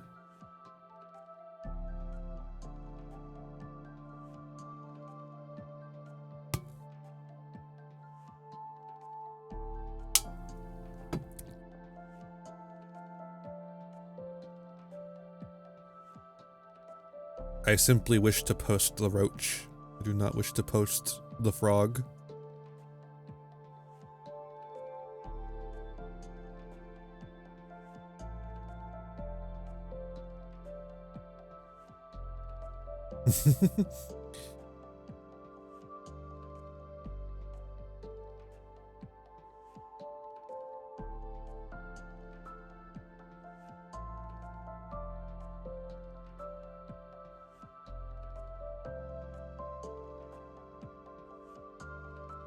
The coalition of separate social movements all band together to fight their common enemy. The vague or the wide power given to police by the vagueness of vagrancy laws. Bam! That's a fucking sentence.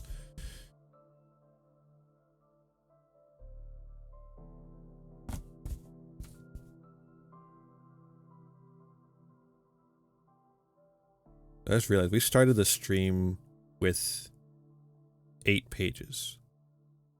We were at 12. I wrote 4 pages of stuff in this stream.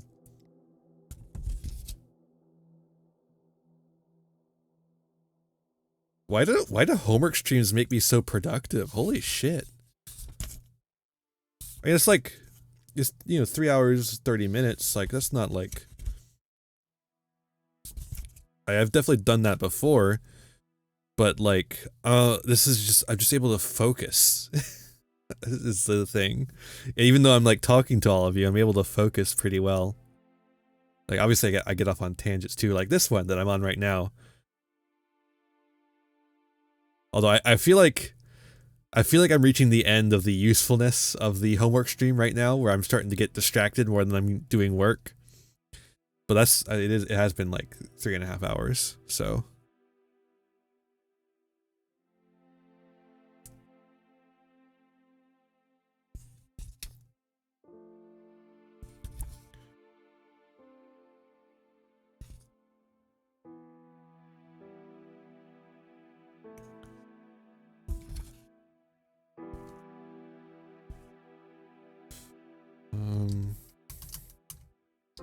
All of these groups movements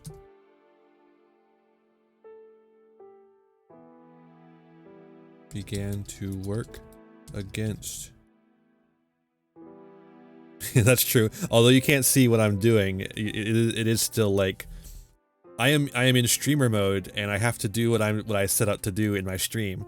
Like if I'm not playing you know Divinity Original Sin 2, I was like I'm not doing what I set out to stream, you know. No field trips. All these movements began to work against vagrancy laws, civil rights,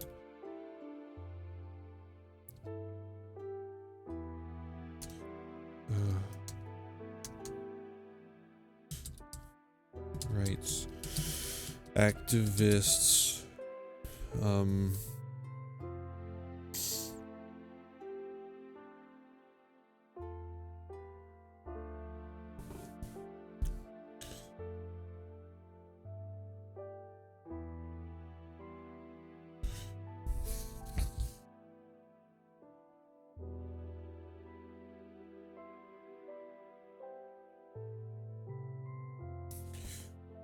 organized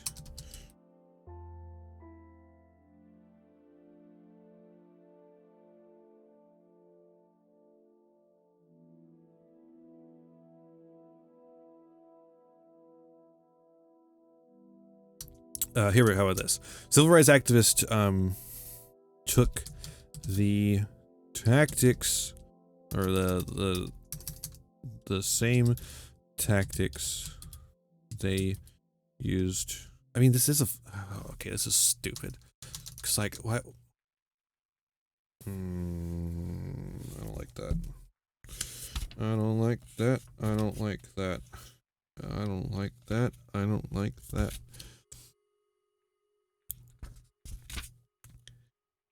And it's like this whole sentence is like predicated on the idea that the other groups I mentioned will have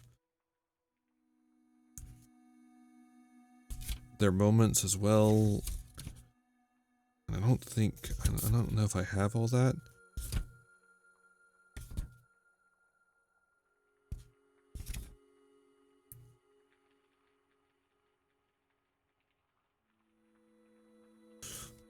Oh, here we go.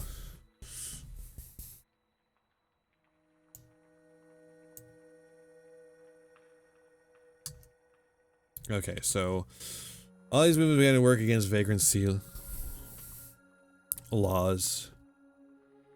The same tactics that they used in their normal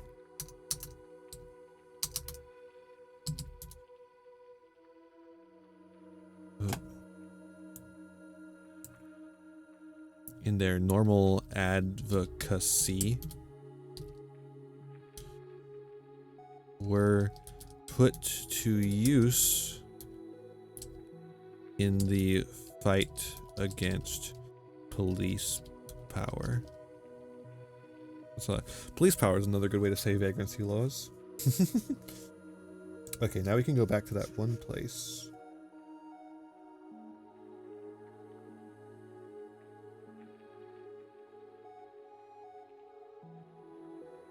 $268.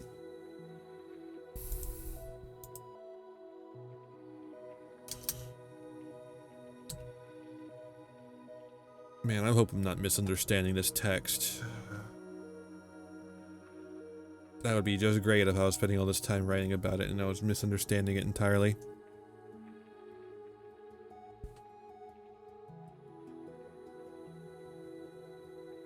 I mean, I'm not misunderstanding it entirely, but I could be misunderstanding this part of it, you know.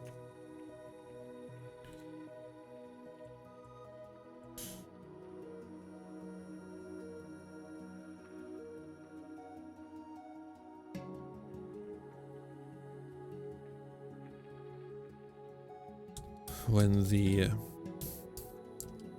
Vietnam veterans against the war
Ah!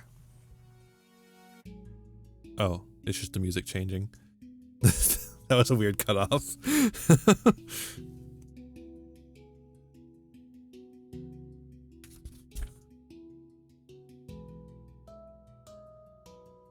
Oh god, why is this so complicated?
Protested the war by camping on the National Mall.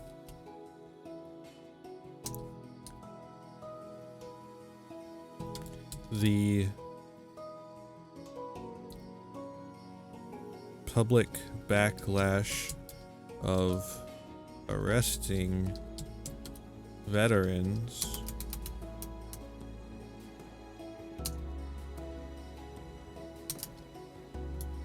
began to turn the public tide, or the tide of public opinion against vagrancy laws.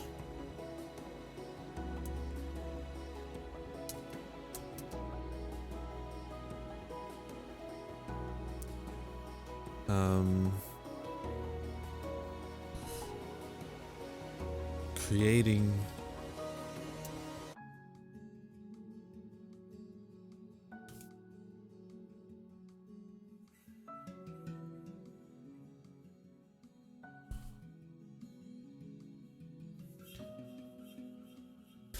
the public backlash of arresting veterans combined with the activism. I don't want to put it all to this. It's obviously a coalition.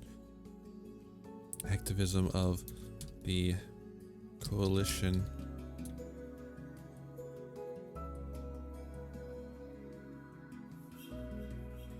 that had formed against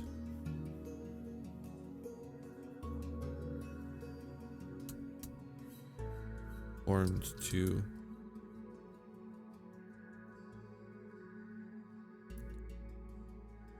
Oh God.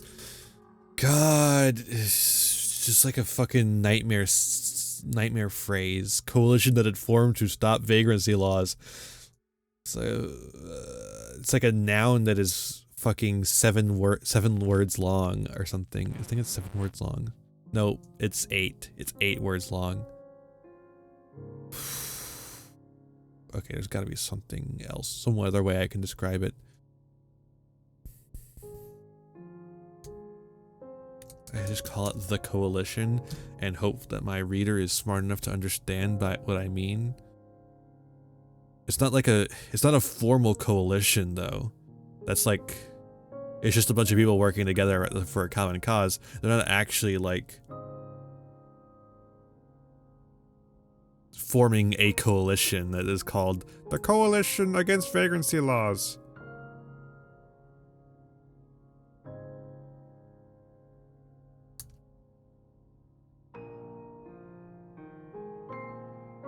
Hell, if it had a name, it would be easier to write.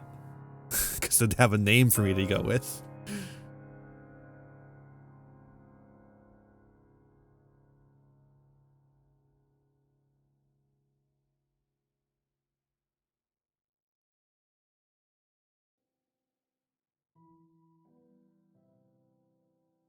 I might be getting too tired to actually work on this.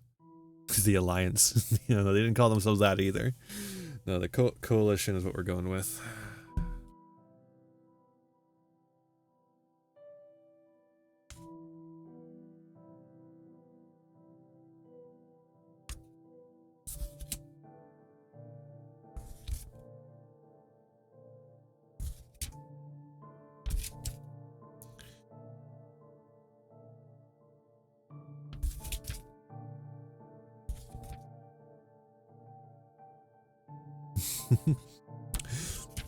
Well, this one's about to fall apart after victory too, so...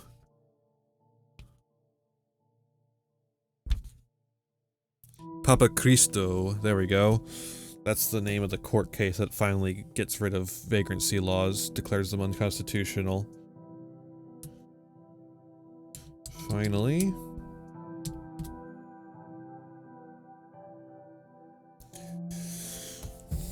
Ouch. That hurt. I just slammed my foot into a chair. A wooden chair, no less.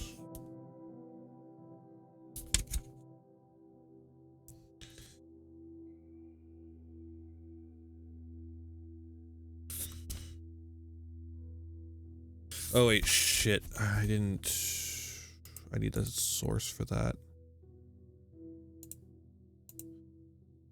Source, please. God damn it. Gonna have to go back a bit.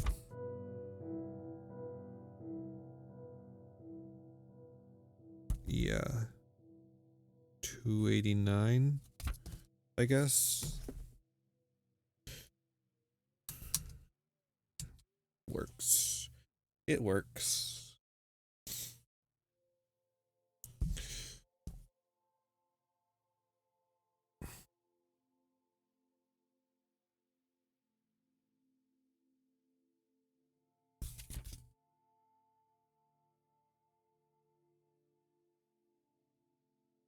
Mm-hmm.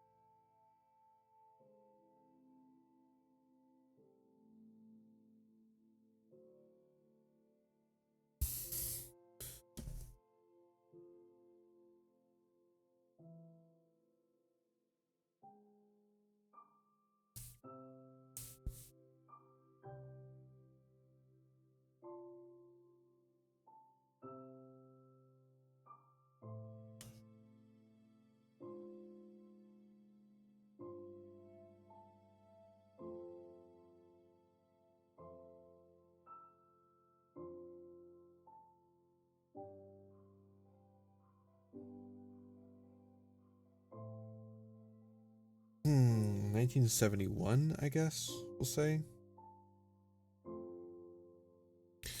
In 1971, the case came that would finally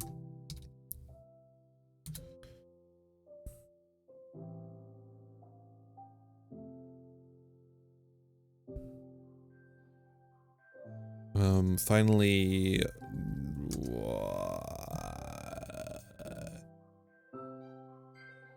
something about constitutionality.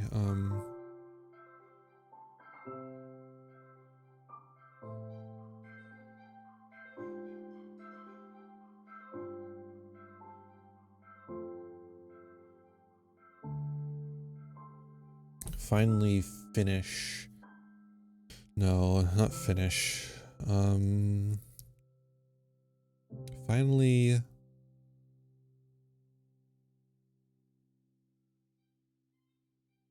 be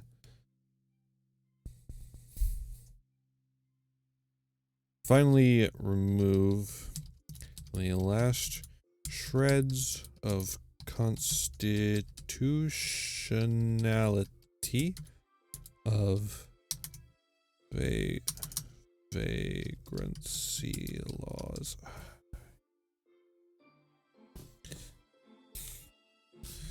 Oh, Jesus.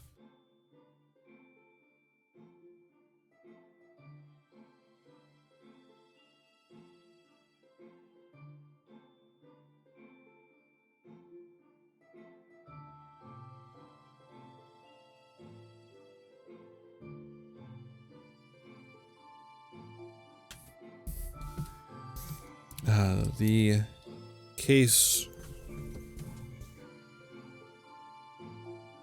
was italicized. Papa Cristo. Papa Cristo. And I don't think it's supposed to be said with that accent, because it's a white person. It might be supposed to be said with that accent. I don't know. But, I don't know.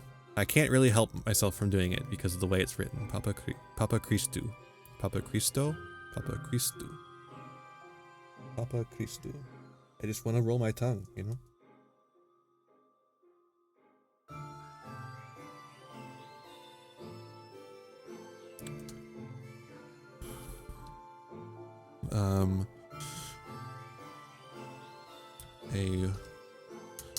A white woman who was arrested with another white woman and two black men for vagrancy while driving in their car.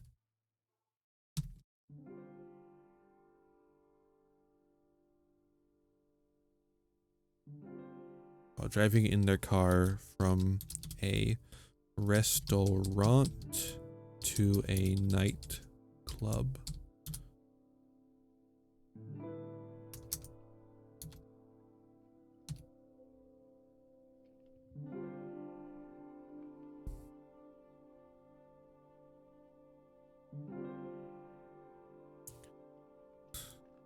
They were charged.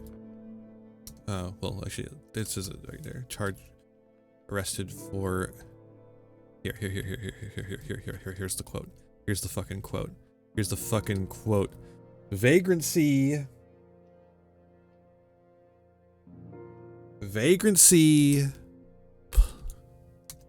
Prowling by auto.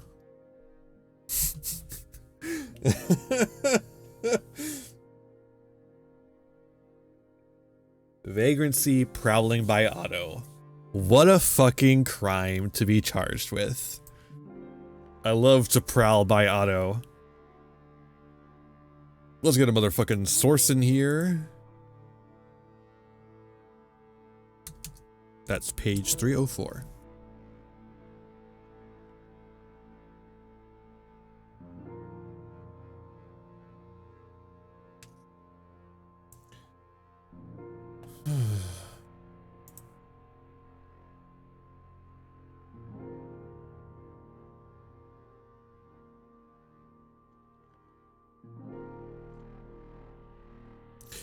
Okay, this book goes and calls it Papa Christu a lot. Well, it wasn't the lawyers, it was the police that did that. I'm gonna go and call it Papa Christu v. Jacksonville, now that I have the name, the full name of it. Because while lawyers may understand what you mean when you say Papa Christu, I don't understand it until I have the v. Jacksonville.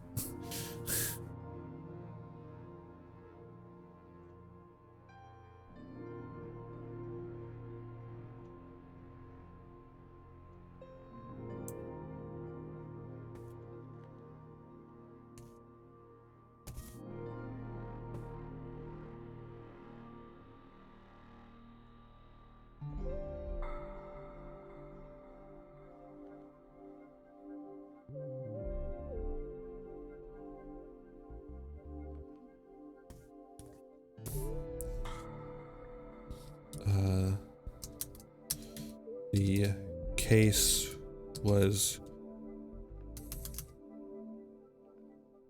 blatant in its true meaning.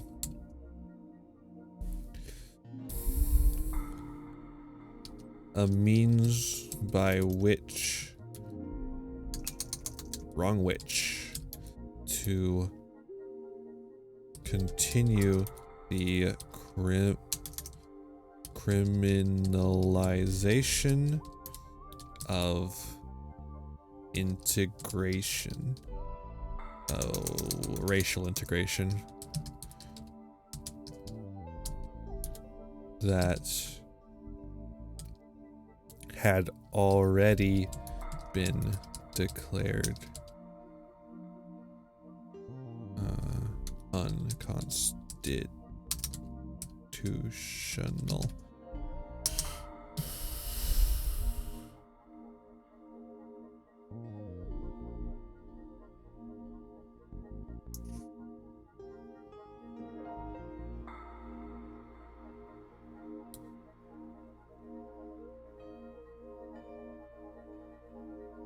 No, I don't need to go to school for the rest of the semester. I don't gotta go in anywhere. That's why I can stay up this late. Otherwise, I would have been to sleep like 2.5 hours ago.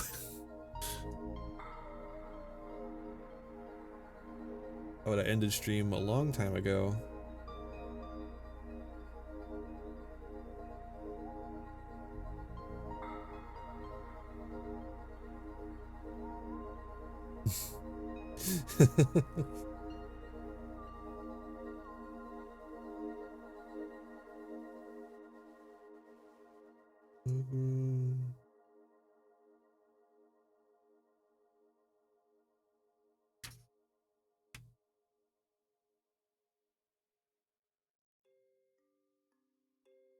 Yeesh. Yeah, I don't typically do 24-hour being awake. In fact, we're probably gonna end this soon so I can sleep, because I can get some more work done tomorrow for sure. But I want to finish this section here, and once we're done here, I think we'll call it, because I'm not getting as much done as I was earlier. So it's very clear that my efficacy is tanking. Sorry, that means I need to get sleep. I need to get the EBDB. I need to get the sleepy baby. I need to get the the nappy bye.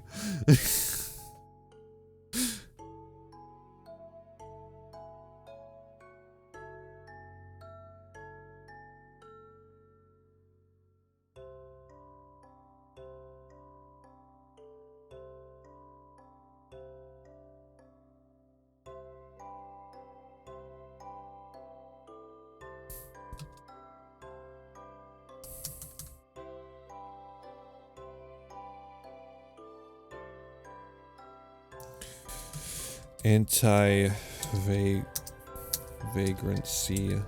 law. Wait, they're with the ACLU, right?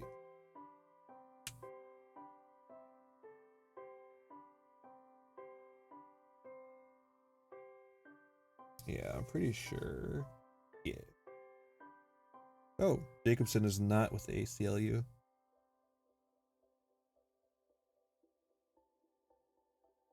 We'll just say anti-vagrancy lawyers then.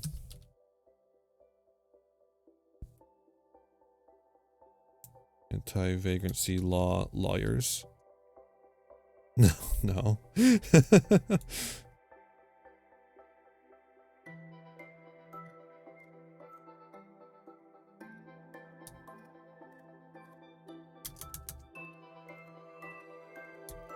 On the case in the Supreme Court took it up. Oh man, my typing is getting worse too. Oh boy. I just put 3 O's in took and forgot to put an E at the end of Supreme.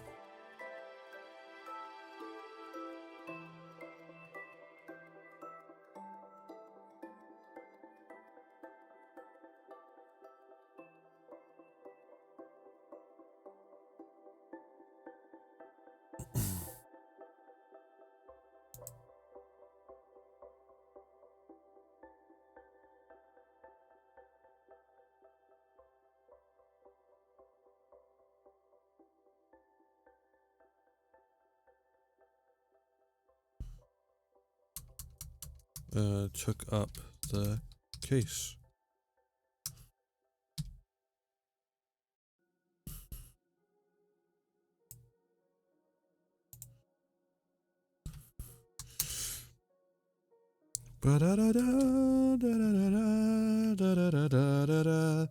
Wait, can I do Fire Emblem music?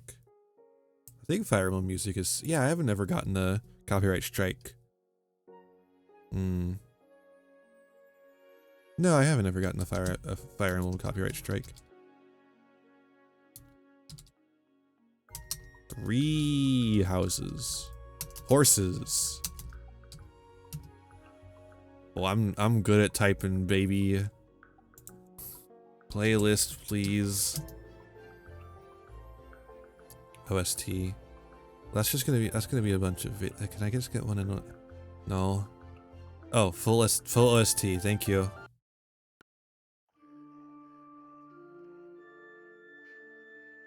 Yo, can you fucking skip this one? I've heard this one too much. Oh, this one might...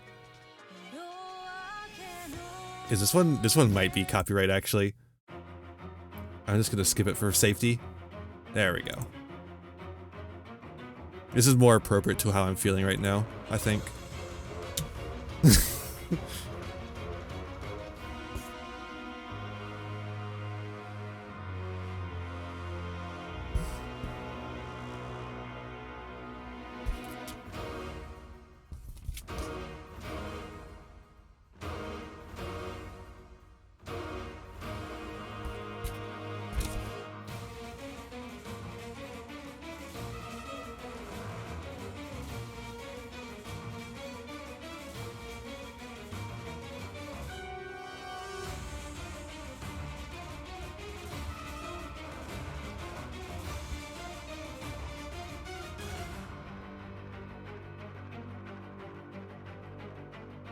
With this case, the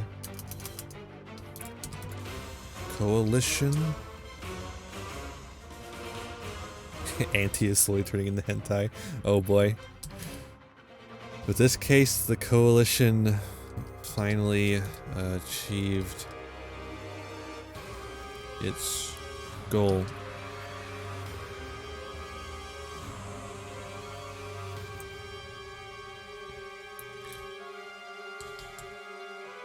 Striking down vagrancy laws across the country on the basis of their I don't want to write this word anymore. I've wrote it too many times. Constitutionality.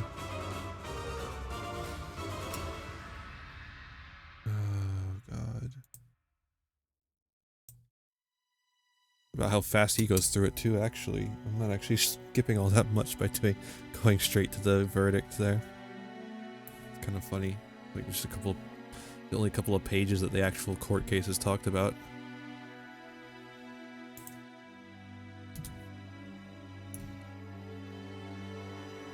Though the coalition would... The coalition with its enemy defeat... I was gonna say monster, I think that's too much metaphor. The enemy defeated...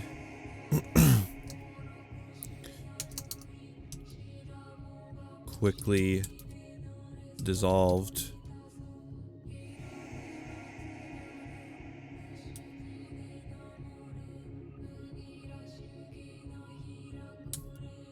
They successfully achieved their goal and made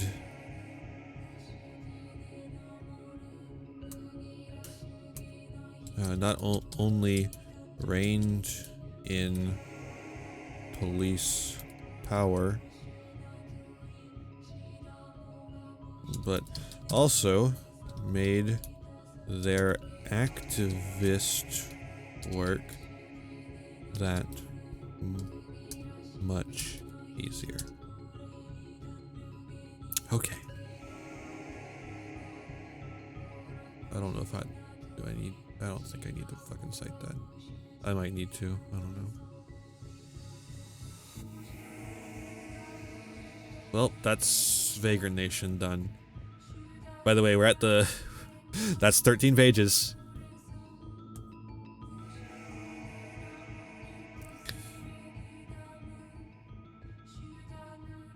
Like, we've basically hit the end of page 13, which means I have 2 pages left to work in.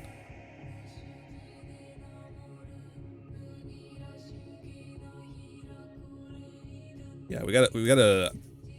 I never really worry about writing too little. I always worry about writing too much. And I think we're going to start approaching that point.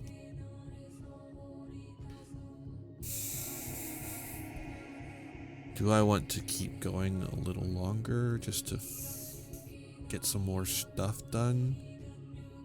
Oh, I really don't think I should. I really think I should just get to bed. And I'll work on it again in the morning, and I think I'll be able to finish it.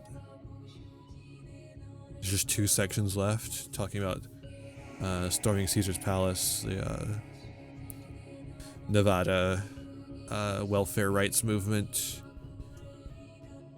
which we'll have to like do fairly shortly, I think, and then talking about whiteness, and then a conclusion. Ooh, I don't know how we're gonna fit it all. Well, that's what editing's for, so.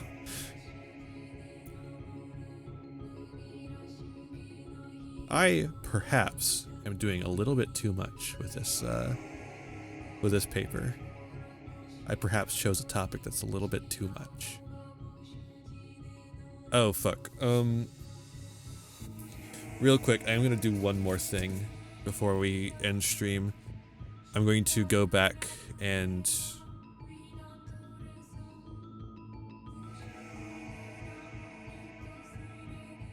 Wait. Did I not cite anything in this conclusion?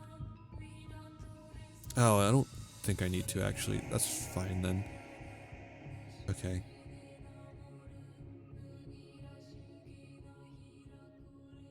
Yeah, okay. There's 2 sources that I was like, I need to cite that later, and I'm gonna cite them right now. And these are like, this is like, because I just want to be done with this section about God's red sun. So, citation number 19. Americans that live near gross dancers grew increasingly uncomfortable with the overt expressions of indigeneity that the dances provided. Okay, that is true. Let me find that in the index. I remember there being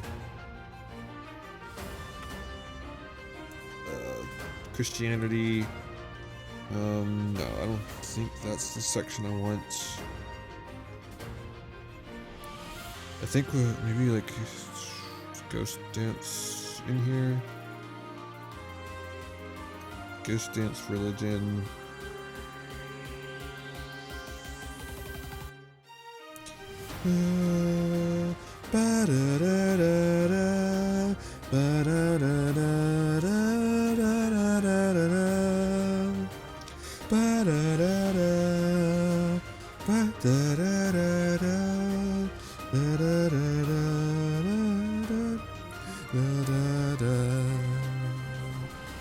Ah, such a good fucking song.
I actually kind of want to change this a little bit.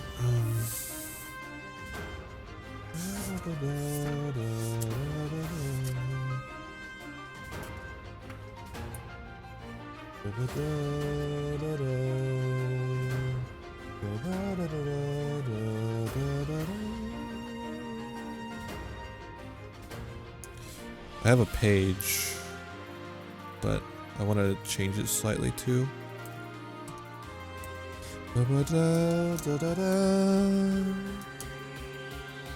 269.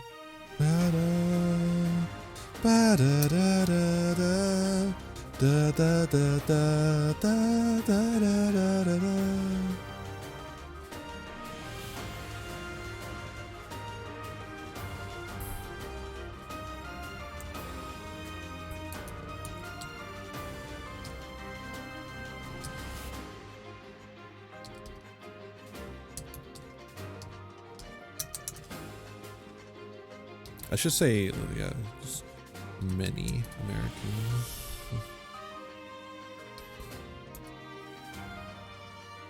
Yeah, there we go. Now, instead of just being kind of generic and a little bit wrong, it says many Americans that live near ghost dancers grew increasingly uncomfortable with the overt expressions of indigeneity that the dances provided, and newspapers exploded that unease into a panic. There we go. That's what I want. Newspapers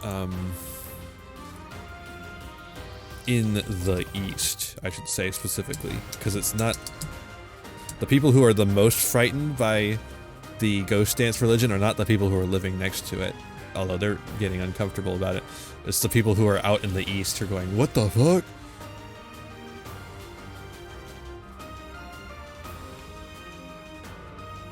And where's the other citation? Number 20. Oh, the perceived militancy of Lakota, and also the bitterness thing. Let me find that.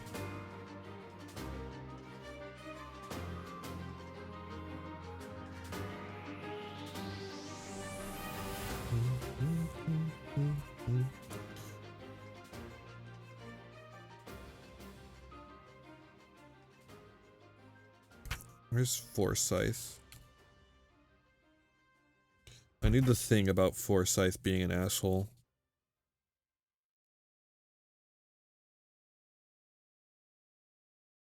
Oh, here we go. McLaughlin is the... Well, they're both assholes, but...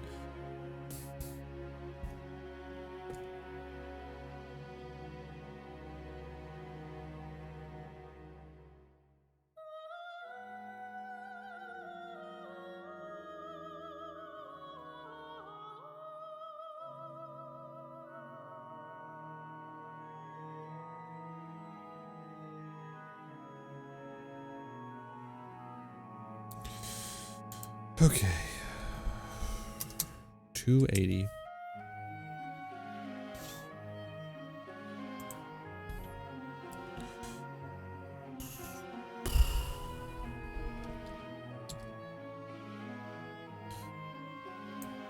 All right, man. We're getting close. We're getting real close.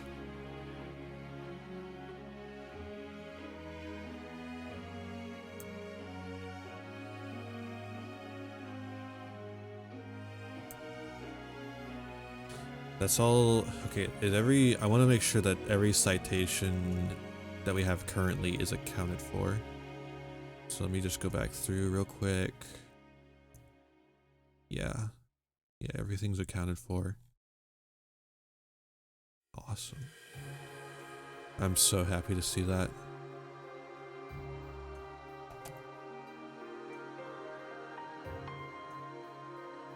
All right. Well, no, I better get to bed now.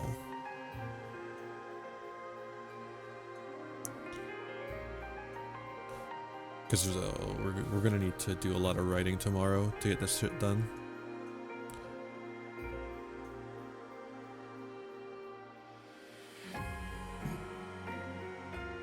Yep. All right. Thank you all for hanging out with me. I hope you had fun. And had a chill time. I did. I got a lot of work done. I'm really happy with these streams. They've been really good. They've been very helpful for me, actually. Thank you all for joining me.